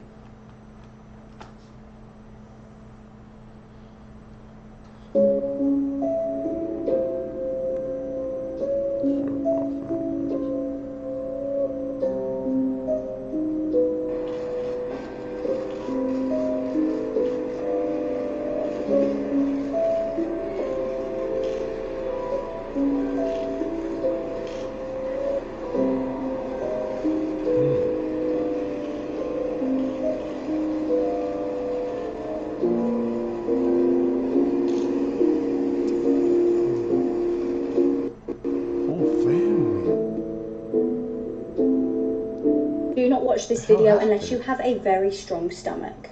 This case is truly sickening. On August the 31st, 2019, Margaret Sumney was unreachable. Her family knew something was wrong. They tried and failed to get hold of her for 2 days before notifying police to ask them to do a welfare check. When police went to her house in Pennsylvania, what they discovered was horrifying. They found shattered glass all over the floor and blood smeared on the walls. They found the 67-year-old's body in the bath. She'd been beaten to death. The autopsy revealed that she died from blunt force trauma to the head. Police interviewed her son David, who initially denied having anything to do with her death.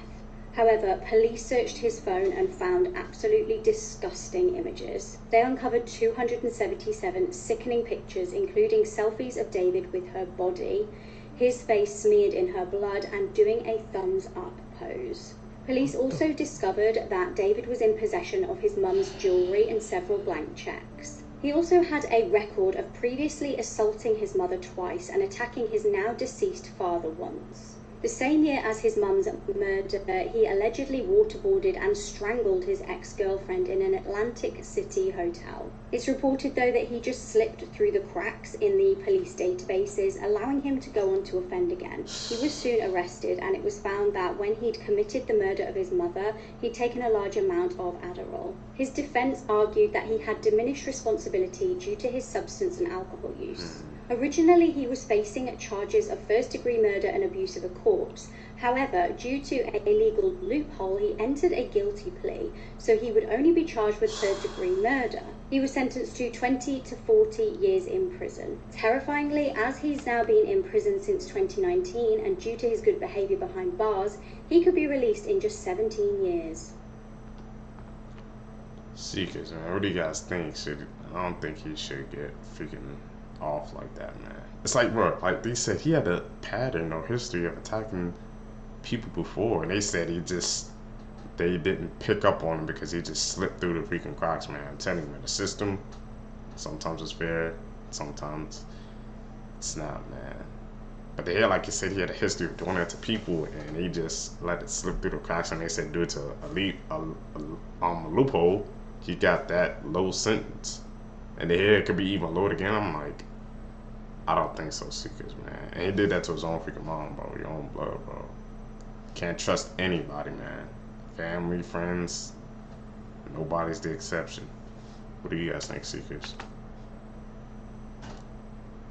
This is a man who killed his family twice. Gregory Green is a convicted murderer who completely failed at his second chance at life. In his early 20s, he married Tanya Green. It wasn't long into the marriage that Gregory started to show some signs of abusiveness, such as jealousy, anger, and violence. While Tanya was 6 months pregnant with Gregory's child, she threatened to leave him for good once she got home. But Tanya never got the chance because as soon as she got home, Gregory stabbed her with a steak knife 10 times, killing her and their unborn child. Gregory was given a 15 to 25-year sentence in prison, and during his time there, he was denied parole 4 times. However, during his time in prison, he gained lots of support from friends and family and grew really close to a pastor named Fred Harris, who helped him find God, and he was his biggest supporter of getting him out. In 2008, Gregory was released on parole after serving 16 years in prison.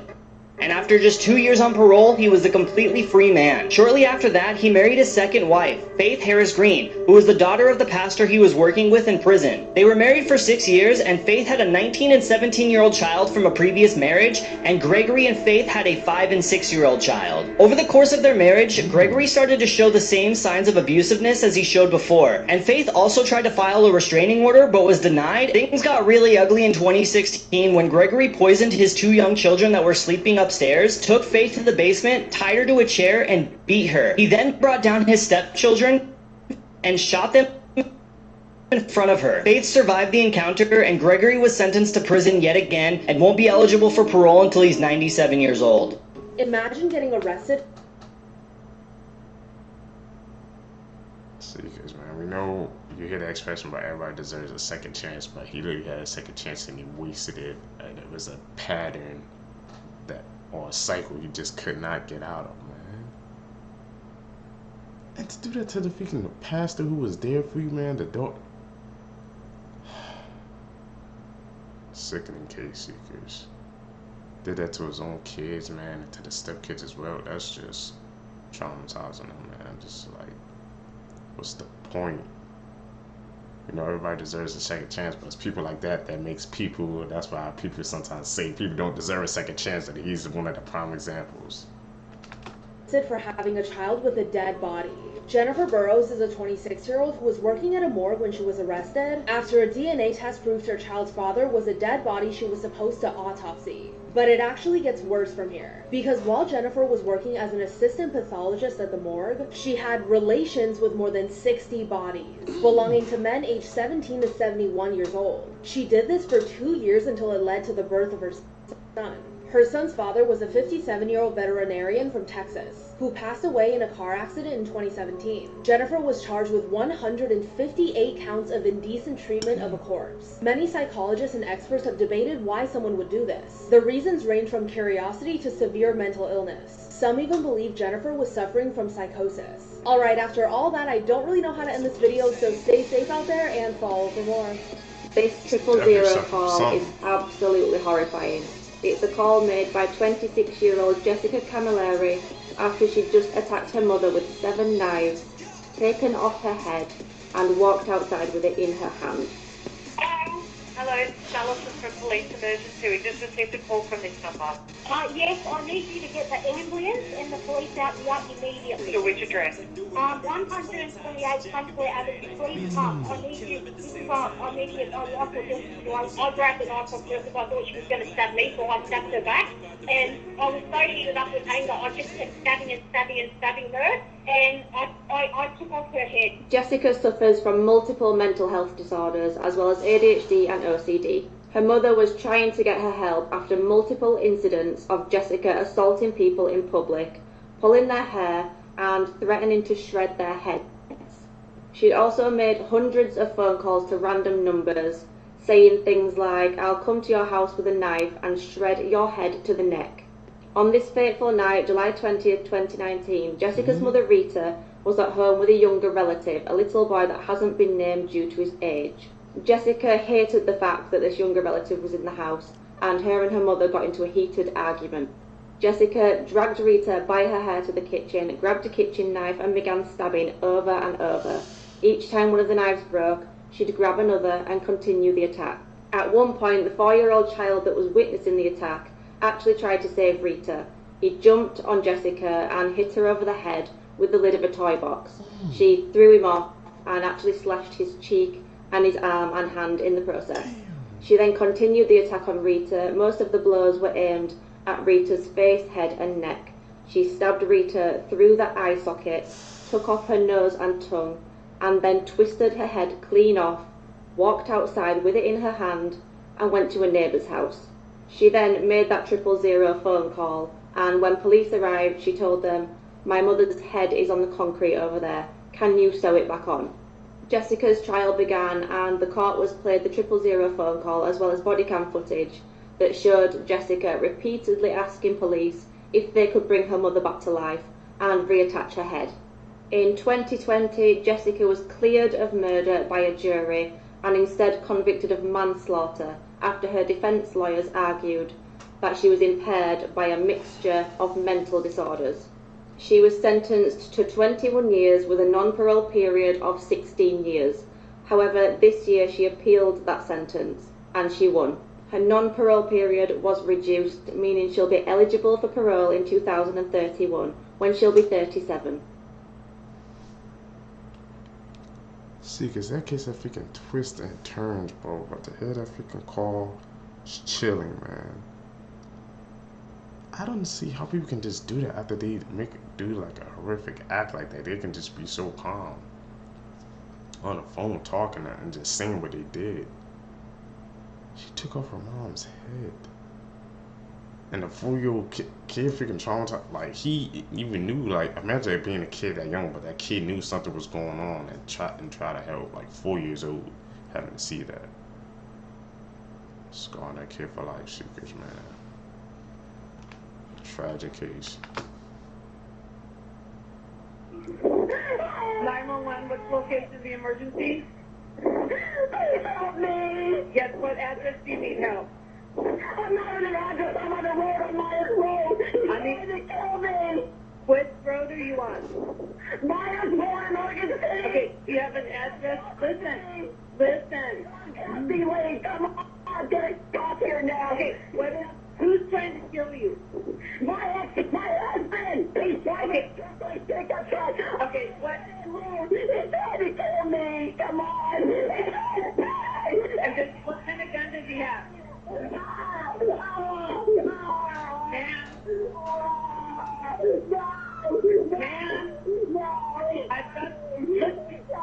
Ma'am, take a deep breath so I can understand you. Ma'am, I've already got help coming. I need you to tell me wire and what? On plan. I'm on plan. Wire. Just a minute. I'm walking. He shot me. Okay, you're on wire at Glenview Court? He shot me. Okay, where did he shoot you? In the chest. In the chest? He's over there.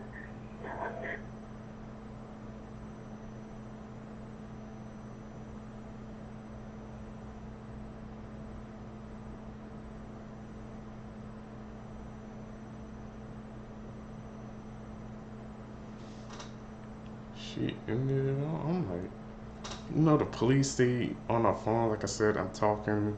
You gotta like try to freaking calm them down, but they going through a traumatic event, so you know they not thinking, man. So you trying to tell a person calm down in an event like that. I don't think that's gonna work. You just gotta try to work through it, Seekers in. But boy, to her, she got freaking shot in the chest, and she still was able to make that call. Just to show you the strength that she had. It's a freaking terrifying call too. She had to make. I guess he was chasing after her in the turquoise truck, and she was on foot.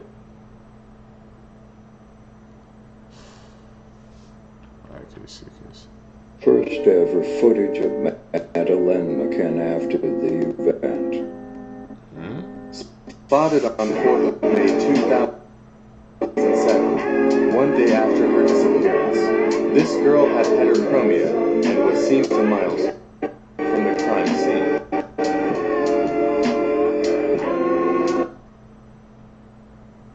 the hell happened? We're gonna dive deep into that one, Seekers. And thin and young and lovely, the girl from Ipanema goes walking, and when she passes, each one she passes.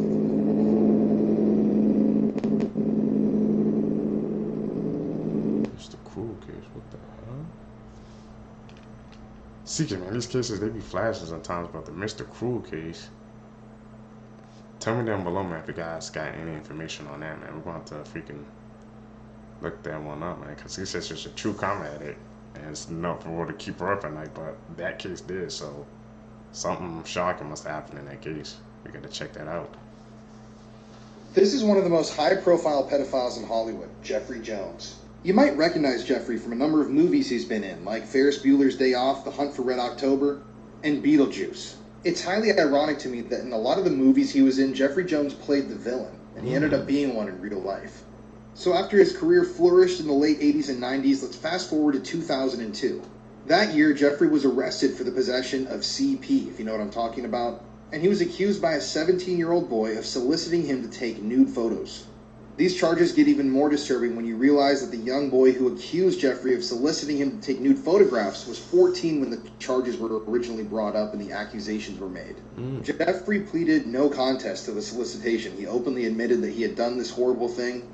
But once again, because of legal loopholes, because he admitted to this and pled no contest, that meant that the other CP charges were completely dropped. And what happened to Jeffrey after all this? Well, he got 5 years probation. He also had to go through counseling and register as a sex offender. And yes, if you're wondering, to this day he is still registered as a sex offender. You can find the records of all of this online. But it seems like Jeffrey didn't want to be known as a sex offender throughout his life. For the rest of his life, and he would end up being arrested twice for failing to update his sex offender registration.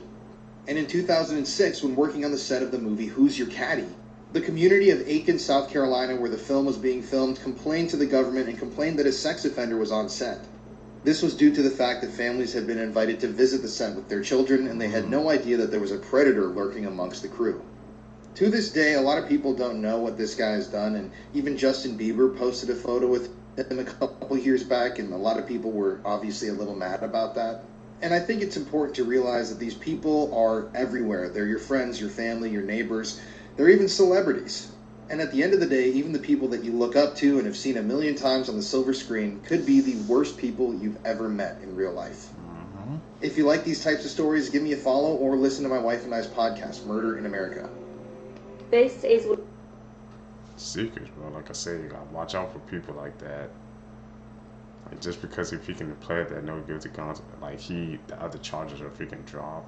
And because, like I said, you know, it's in Hollywood and stuff like that, so you don't know what went on behind the scenes to make those freaking charges drop. But they said he was used to playing freaking villains in the roles he was given. He was a villain in real life, man. The freaking a mirror of his freaking real life. Like I said, Seekers, bro, this media we be watching, man. The people behind it, bro, it's always a story to tell, bro. And in real life too. Like I said, we think we're just watching a short movie, but that can affect freaking real life as well. And Justin Bieber took a picture with him? How is he still in the freaking still getting work after that? Behind the scenes, some stuff went on, Seekers, bro. I'm trying to tell you. It's one of the most horrific stories I've come across, and that takes a lot. It's the story of Otti Sanchez and baby Scotty. Viewer discretion is advised. It's graphic and it's disturbing. Otti was a 33-year-old former healthcare worker in San Antonio, Texas. She'd undergone psychiatric treatment for schizophrenia and she'd been in and out of psychiatric wards for mental health problems. She was suffering from these problems when she met her boyfriend Scott, who was also in the healthcare profession and also suffered from schizophrenia. Otti fell pregnant, and in July 2009 she gave birth to a son who the couple named Scotty. Scott said she was a brilliant mother. She breastfed her son and cared for him like any mother would. Otti absolutely doted on her son, but after his birth she began suffering from postnatal depression. Her mental health declined and she was admitted into hospital on July 20th. She was released less than a day later, despite the fact that she'd refused to take medication to help with her intrusive thoughts. She told her boyfriend Scott that she was suffering with PND and schizophrenia, and she'd be taking Scotty and going to live with her mum, sister and nieces. 5 days later, she brought Scotty to see his dad, but after asking for a copy of the birth certificate, she flew into a rage, took Scotty in his car seat, threw it into the passenger seat of the car and drove off. Scott reported this instance to the police, fearing for his son's safety, but the police merely marked it down as a disturbance. By now, Otti was suffering from postpartum psychosis. She'd expressed to officers and medical professionals that she was hearing voices, and she feared she may harm her son. Despite all of her concerns, Scotty was left in her care, and on July 26, 2009, the unthinkable happened.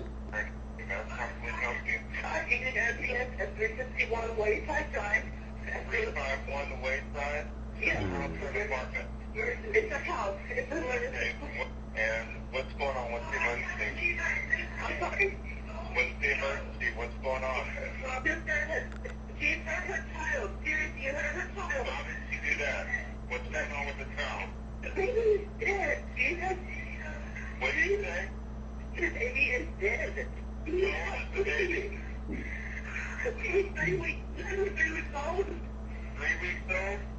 Not even 3 weeks old. What did you do to it? She stabbed him. There's blood all over the head. There's, I don't know. Where's your sister at? You said, stay there, I'll stay there. I'm fine. First of all, where's your sister at? She's just sitting on the couch. She's gone crazy last night. She was hearing voices. She kept bringing me the baby, and finally she calmed down, and I took her back to the baby. And then now I just woke up to her screaming. Okay, how old is the baby? Not even 3 weeks old. She's baby's dead. This baby's dead. Please, somebody call her. Okay, they're on their way to me, okay?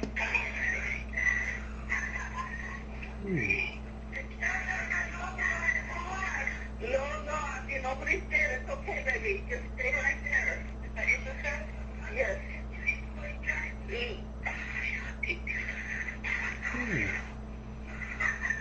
Oh my God, please. Do you stand yourself?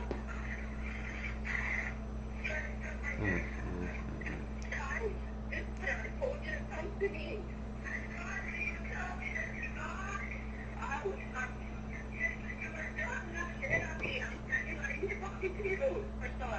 Yes, where did she stab herself?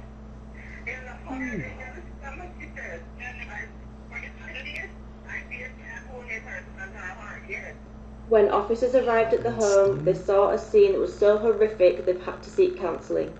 Audrey had used 3-bladed weapons to stab, kill, dismember and decapitate her 3-week-old son. She'd then eaten parts of his brain, his foot and his nose, saying that the devil had told her she had to do this in order to kill the demon inside her and stop an apocalypse. Audrey had then stabbed herself and slashed her own throat. Audrey was arrested and charged with capital murder, but after being examined by 3 separate doctors who all determined she was legally insane, she was found not guilty by reason of insanity. Audrey was admitted to a state mental institution where she'll stay until the jury determines that she's not a risk to herself or others. Bone chilling case seekers.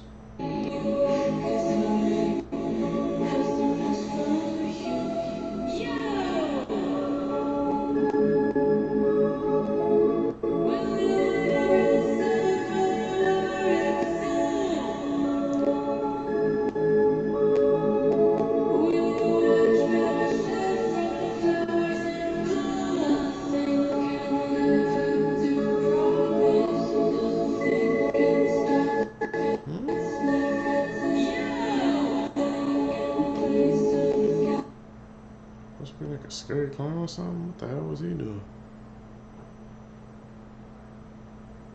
That case before that, the clown seekers, man, still sends a chill down through my spine.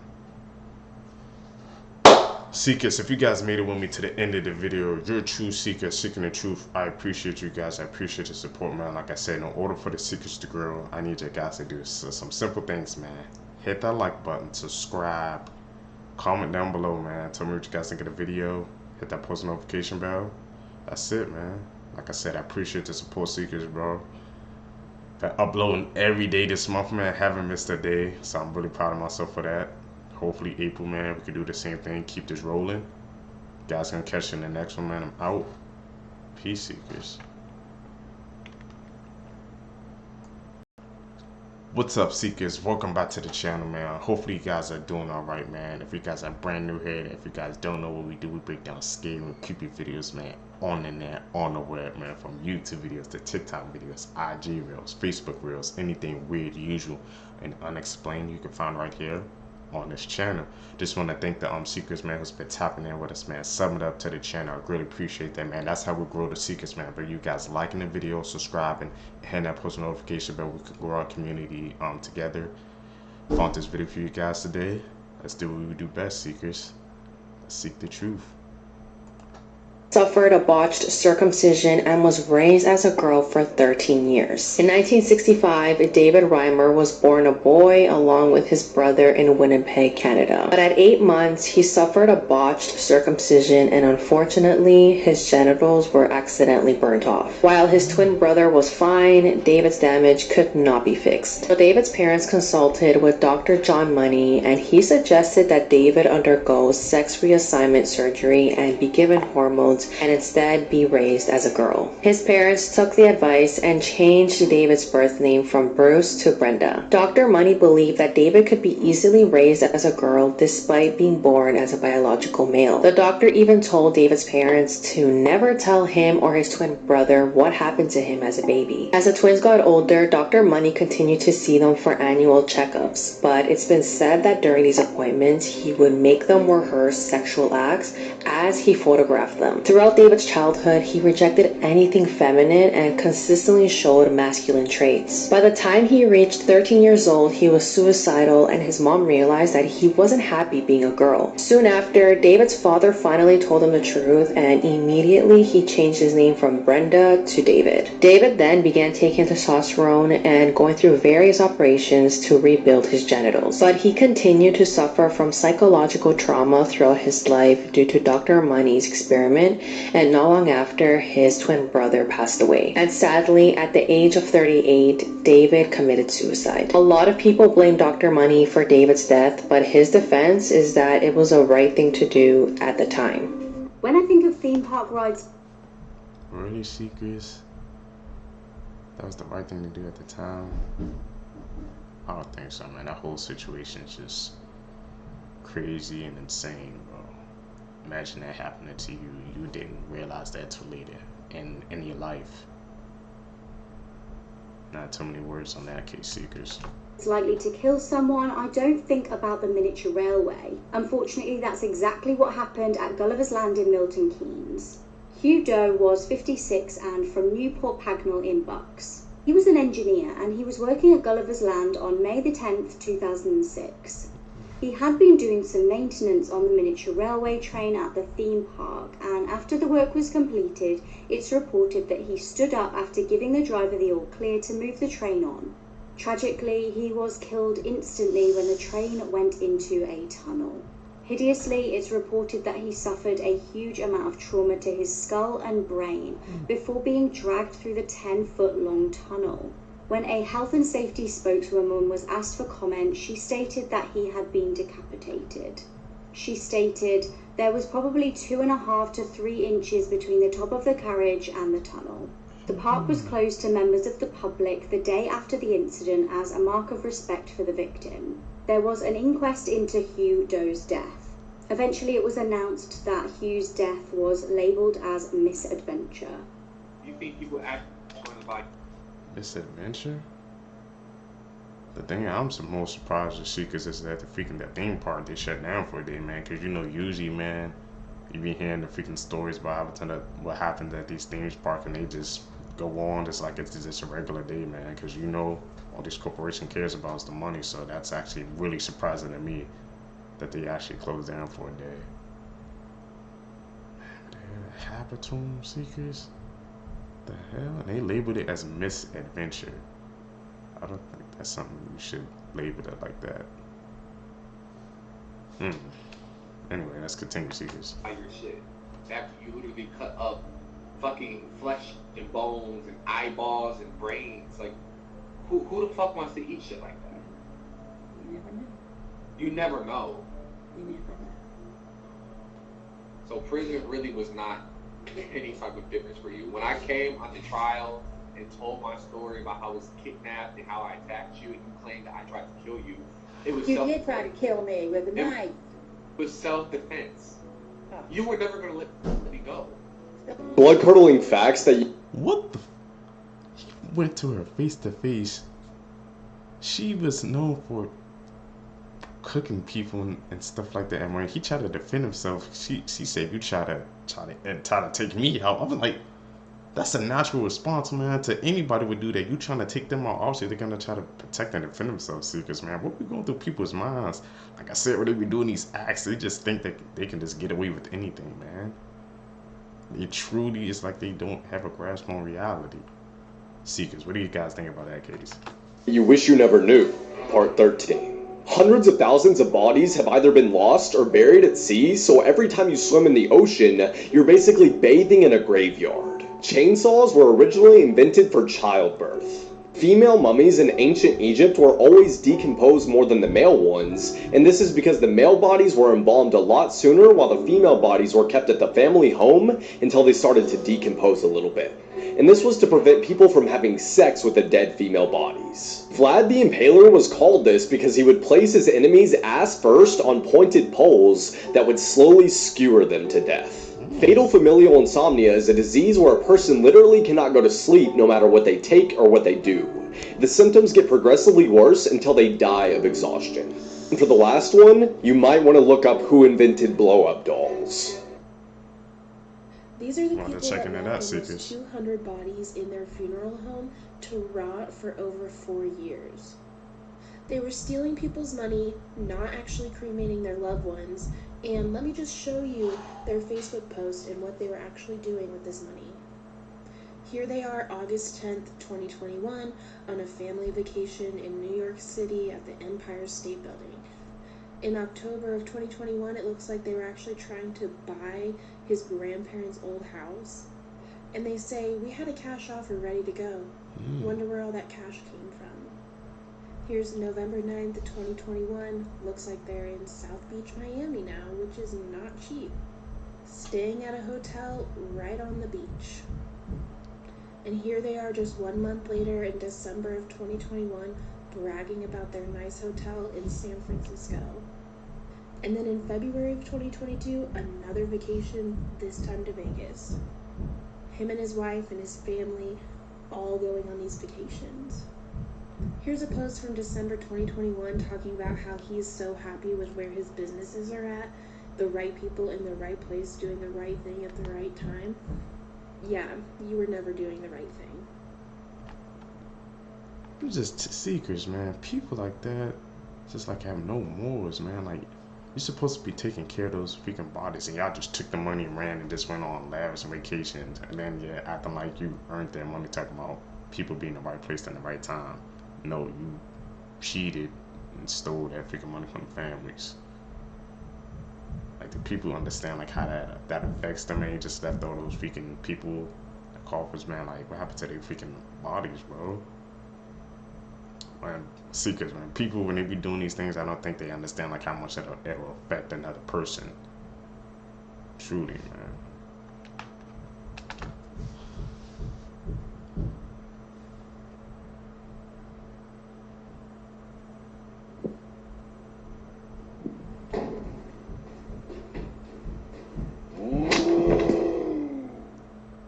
Edit. Call, like I said, I said. He says that having his own fingers amputated has made him feel more complete. Yet he says he's only 46% of the way to becoming an alien. And what he has planned next is disturbing. This man hails from Montpellier, France, and his name is Anthony Lafredo. Anthony calls himself the Black Alien. He began his transformation at the age of 27, and in order to look less and less like a human, he's already had tattoos all over his body, as well as numerous cosmetic surgeries such as removing his tongue, nose, ears, and 2 fingers. He's also had his teeth dyed purple, and the whites of his eyes black. He even had silicone implants implanted. To justify all this, he explains, first you have to know what you want, then you have to have the courage to say it, and finally you have to have the energy to do it. According to some sources, his next steps are to have his legs amputated and to become very thin. So we wonder what he'll look like when he's reached 100% of his transformation. And more importantly, we wonder why nobody's stopping him because he's clearly hurting himself. But he says, I'm lucky enough to live the life I want, to do what I want physically. It's absolute freedom. There's no one to stop me. Except that he still complains when he gets kicked out of public places like certain restaurants, which don't hesitate to ask him to leave. And the rarest... He must have become an alien, seekers. And all the videos we covered together, this is my first time I heard something like that, man. And he's going through the process, man. He's got all those tattoos. like I said, the first time when I saw him, it looked like something had just happened to him, like he was in an incident or something. But to hear that he was doing it to himself, man, because he wanted to become an alien, bro, and he wants to get this full form, like he said, he wants to get thinner, man. Secrets, we're gonna have to check out that case, man. If you guys can check it out, find some more details, tell me down below, bro. We gotta find him, man. That human alien, bro. The black alien, that's what they call him. This lip type is a Cupid's bow lip, where the middle of the upper lip dips down and there are two distinct peaks on either side. You can also see it more clearly here. It's difficult to quantify as there haven't been any high quality studies, but it's thought that less than 5% of people have this lip shape. Interesting. Everyone laughed at him when he married her, but 2 years later, they regretted it. The story begins with this guy named Sean, who met Amelia and instantly fell in love. But when he would tell his friends about her, they would just laugh. But Sean knew he loved Amelia and was going to propose to her. Amelia had always been bullied because of her weight, but Sean loved her no matter what. When they went out in public, they would get dirty looks. People would laugh at them in the streets. But Sean did not care and decided to marry her. 2 years down the line, Amelia had a secret that Sean did not know about. Sean was so in love with Amelia, he decided to marry her regardless of people laughing at him. They got married on the beach and looked very happy. But 2 years down the line, Amelia had a deep secret. Sean started to notice that something was off. The couple looked happy, but Amelia was keeping something from Sean. Amelia had been distant for many months, and one day Sean decided to ask Amelia what was wrong. Amelia finally opened up and said that she had been cheating on Sean. Immediately when Sean heard this, he was shocked. He was so angry and felt betrayed. In Texas, a 17-year-old named Isaac Gonzalez was arrested after cutting his ankle monitor off and taunting police on social media.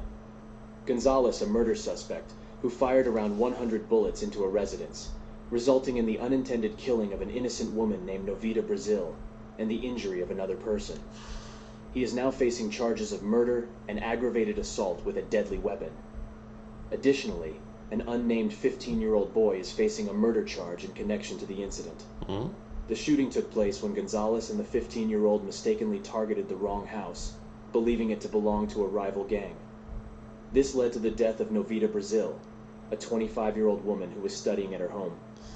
Following the shooting, the suspects engaged in a high-speed chase with the police and discarded several firearms believed to have been used in the incident. They were initially apprehended, but were able to post bail. During their arrests, both suspects displayed a shocking disregard for law enforcement and the seriousness of their actions. You could tell, man, he's like he was throwing up signs when he was getting taken away. People need to have more regard, man, for freaking human life, bro. And they did it at the wrong house as well. He was just an innocent bystander, bro. Man. Bone-chilling story seekers, bro. Gotta be more careful out here, man. You can never know what'll happen.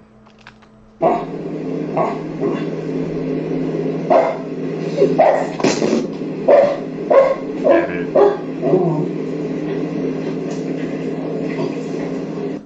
This pedophile mom in Ohio committed one of the most horrific crimes I've ever read about. I'm going to add a trigger warning in here right now. This is a very, very disturbing story, so viewer discretion is advised. So this is Ashley Jessup from Ohio. And in 2012, she was found guilty of rape and sentenced to life in prison. But who did Ashley assault? Well, it was her own 10-month-old baby. At the time of this crime, Ashley was dating 24-year-old Jordan Russell. The two seemed to be very in love, and they frequently exchanged explicit materials over email and text message, of themselves, obviously. But then in August of 2011, Jordan asked Ashley to do something shocking.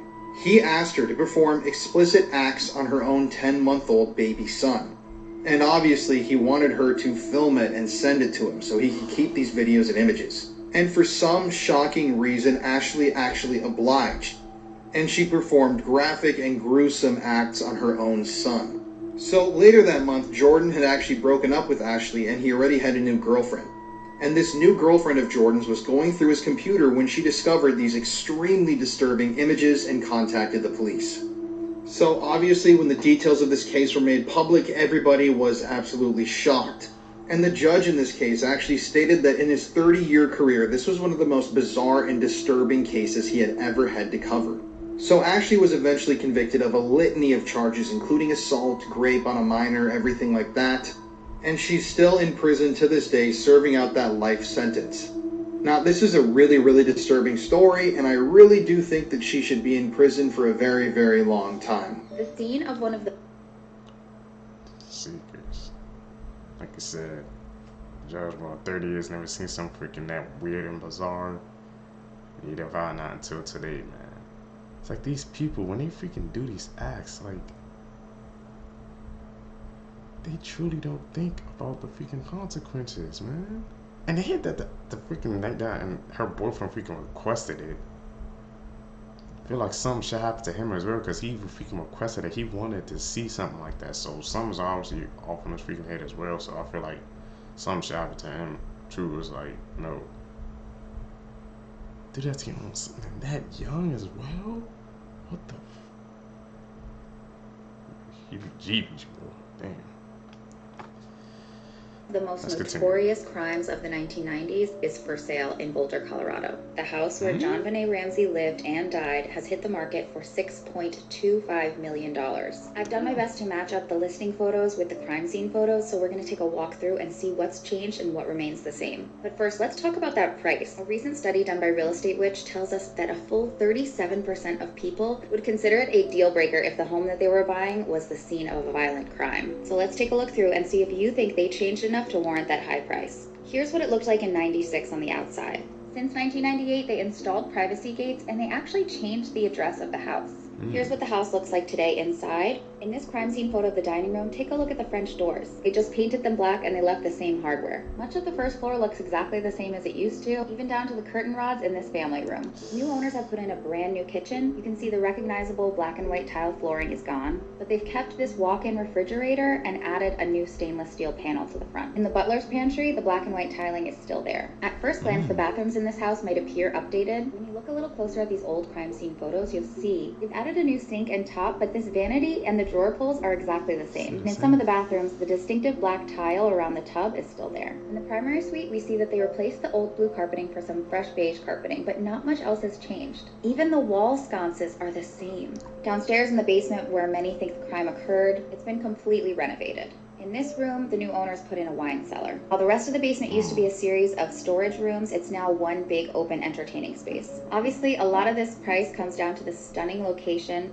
but this house was sold in 1998 for only $650,000, and it has been on and off the market at least 6 times since then, most recently with a huge price increase. This place is already priced way higher than any homes around it. So what do you guys think? Would you live here? This woman was shot and killed by a real-life killer clown.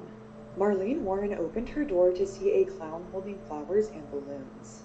As the 40-year-old woman reached out to take the gift, the clown pulled out a shooting her in front of her son. Her son said this was a full clown costume. Makeup, a red nose, wig, and the clown calmly walked away and drove off in a white Chrysler. And Marlene Warren sadly passed away in the hospital a short time later. This happened in 1990 in Palm Beach, Florida, but it sadly remained unsolved for 27 years. And the killer was sentenced this year in 2023. Her husband Michael looked suspicious because he was not home at the time. But because of the elaborate disguise, her son was unable to make a helpful police sketch. The same year of the murder, a coworker of Marlene's husband tipped off police that his wife had been having an affair. His wife left him, and then Michael, now being widowed, married her in 2002. And in 2017, Sheila Keene Warren was arrested for the murder of Marlene Warren. So what was the most damning evidence, and why would solving this take 27 years? Testimony from a local shop placed Sheila buying the costume 2 days before the incident. Also, this was May, so I don't know why she picked a clown costume. Here's another photo of her in what I'm assuming is a different clown costume. Maybe this lady just had a thing for clowns. A white Chrysler was located a few days after Marlene's passing, and inside they found a long brown hair and orange fibers. Similar orange fibers were found in Sheila's home, and they were likely from the clown wig. This was in 1990, and DNA testing was in its infancy. The cold case was reopened, and the brown hair was tested to be Sheila's, Michael's new wife. She was arrested in 2017, but wasn't sentenced until 2023. Sheila was sentenced to just 12 years for the murder as part of a plea deal. And with time served, she's actually going to get out like sometime relatively soon. Michael was not charged, even though I'm sure he knew that his second wife killed his first one. In a recent interview with Michael and Marlene's son, he said that he's just glad to have closure. But what do you guys think? How long should she have gotten for the murder of Marlene Warren? Seekers, man, yeah, how long should she have gotten? She just got 12 years, bro. And the case went unsolved for like 20 damn years. You would think she would get like a harsher sentence. And Ed, the freaking husband, I'm pretty, like she said, she's pretty sure that he knew what happened. She just dressed in a freaking full clown costume and just decided to end it all, man. What the hell? For all the things, why was she like obsessed with clowns? Out of all the things she could have wore, she chose a clown. That's what's really like pinging off in my freaking head, bro.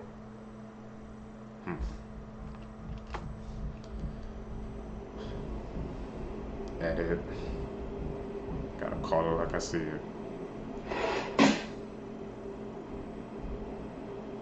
This is the Trey Sessler case, the YouTuber who murdered his entire family. This is Trey Sessler, and he was known as Mr. Anime on YouTube. Back in the early days of YouTube, Trey was actually a super popular creator on the platform. And he's also been credited to kickstart the anime community all on YouTube. In his videos, he would review anime, video games, and stuff like that. And he got a couple 100,000 followers. But as time went on, people started to realize something wasn't right. He started to make a lot of videos with weapons in them, like guns, and he also posted images and talked about how he had killed animals. He used real weapons in some of his videos, and he even went to random buildings at night and just shot at them for no reason at all. But in 2012, Trey's life would take a disturbing turn. In February of that year, he posted on his channel saying that he was going to reward himself and take a break. But on March 13th, 2012, he said he found a new job, which was 100% going to prevent him from posting on YouTube in the future. And on March 20th, 2012, Trey decided he was going to kill people. And he decided to start out by killing his family. On that day, he went to his family's home and lured his mom into the garage. And he then shot her in the chest at point-blank range, killing her. He then went back into the house and shot his brother dead in the head. Trey's father, who was sleeping, woke up from all the gunshots and walked over to investigate. And Trey then shot him in the chest, just like he did to his mom. And to even make it more sinister, after doing this and killing his entire family, he walked around the house killing all of the family's pets. He then took ammunition and weapons and started walking towards the high school at the end of the street. And we could all assume what his climactic plan was. Trey later claimed that he wanted to kill at least 70 students at the school so that he could be the deadliest mass killer in United States history. And he said he killed his family first because he didn't want them to see what he was about to do, and said that he was completely inspired by the Columbine killers.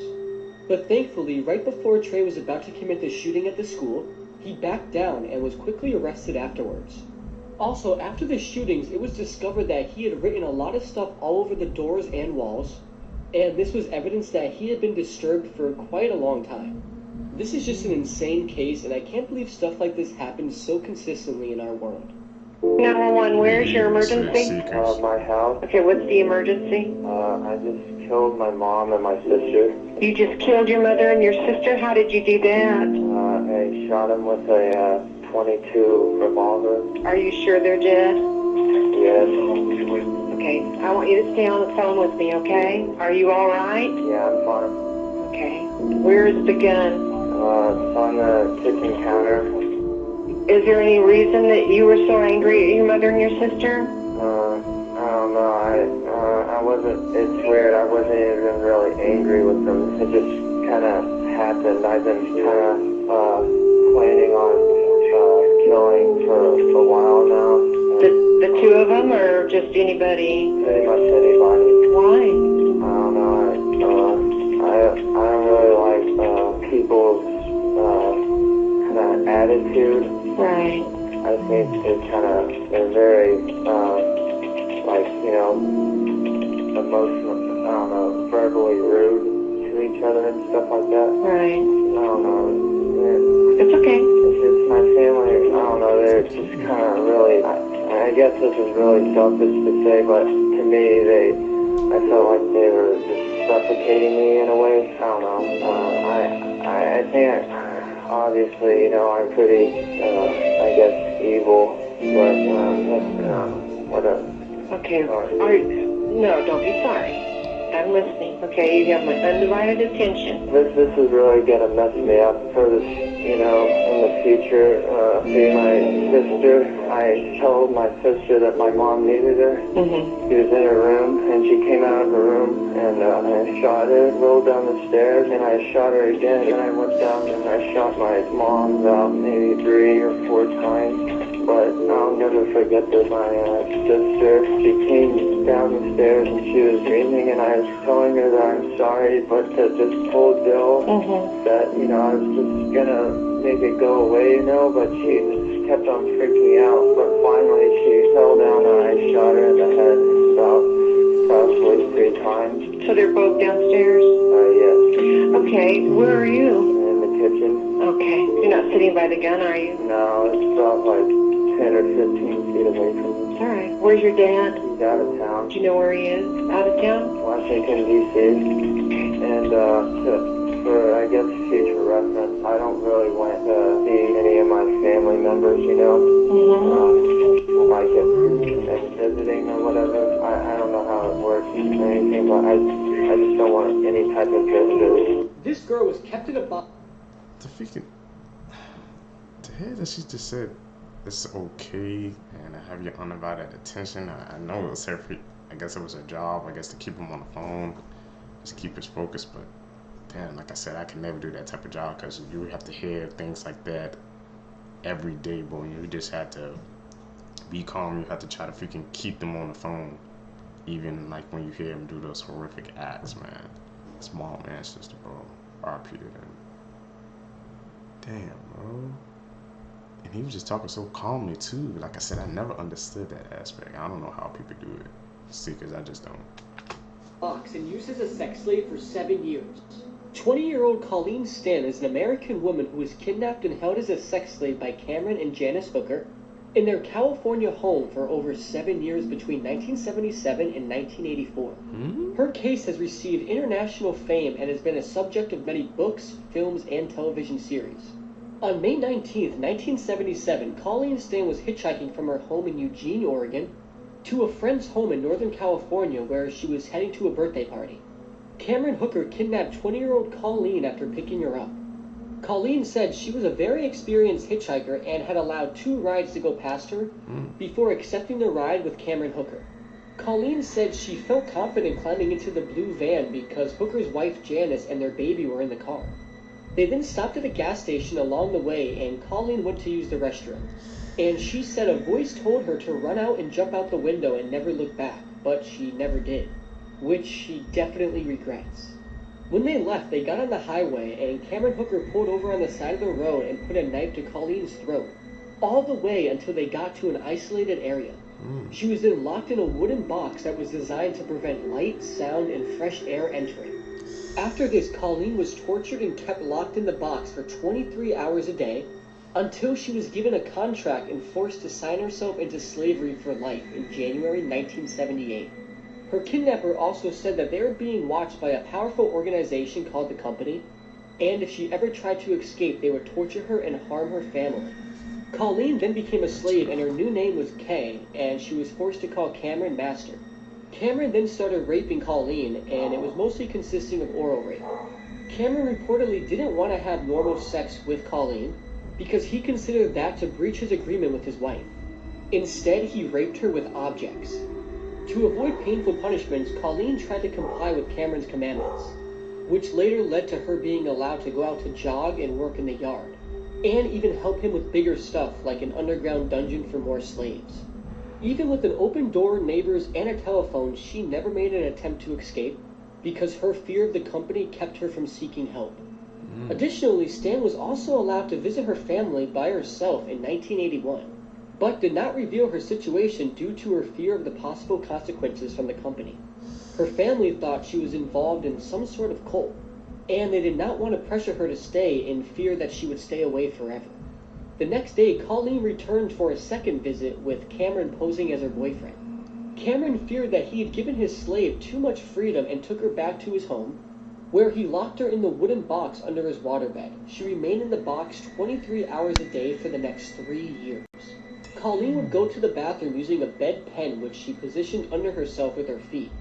Once Cameron's children had gone to bed, he would take Colleen out of the box and feed her and torture her. Colleen was not allowed to make any noise, and she had to stay still for 23 hours a day in the complete dark, with little to no air to breathe. In the summer, the box would get over 100 degrees Fahrenheit. In 1983, Colleen was allowed to get a job as a maid at a hotel, and Cameron wanted her to become his second wife, which was a turning point for Janice, who is his wife. And in August 1984, Janice began struggling with herself and went to Colleen. She then told her that Cameron was not part of the company and the company wasn't even real. Janice then helped Colleen escape to a bus station where they had Colleen's parents help bring her home. Colleen Stan is still alive today, and she experiences PTSD and has extreme back and shoulder injuries, which is from being trapped in a small box for 7 years straight. This case is extremely gut-turning, and could you ever imagine this happening to you? Luckily, Cameron Hooker was found guilty of kidnapping and sexual assault and was sentenced to 104 years in prison. Insane secrets, bro. Truly a freaking evil case, man. Seekers, if you guys stay with me to the end of the video, you're a true seeker seeking the truth. I greatly appreciate your support, man. Like I said, guys, in order for us to grow, man, I need you guys to hit that subscribe button, hit that like button, man, hit that post notification button as well. Just do those 3 simple steps, man. We can grow. Like I said, I appreciate you guys for supporting these past couple of videos. We're gonna keep going, man. Haven't missed a day of March, bro, so we gotta clap it up, man. Guys, I'm catching the next one, man. I'm out. Peace, seekers.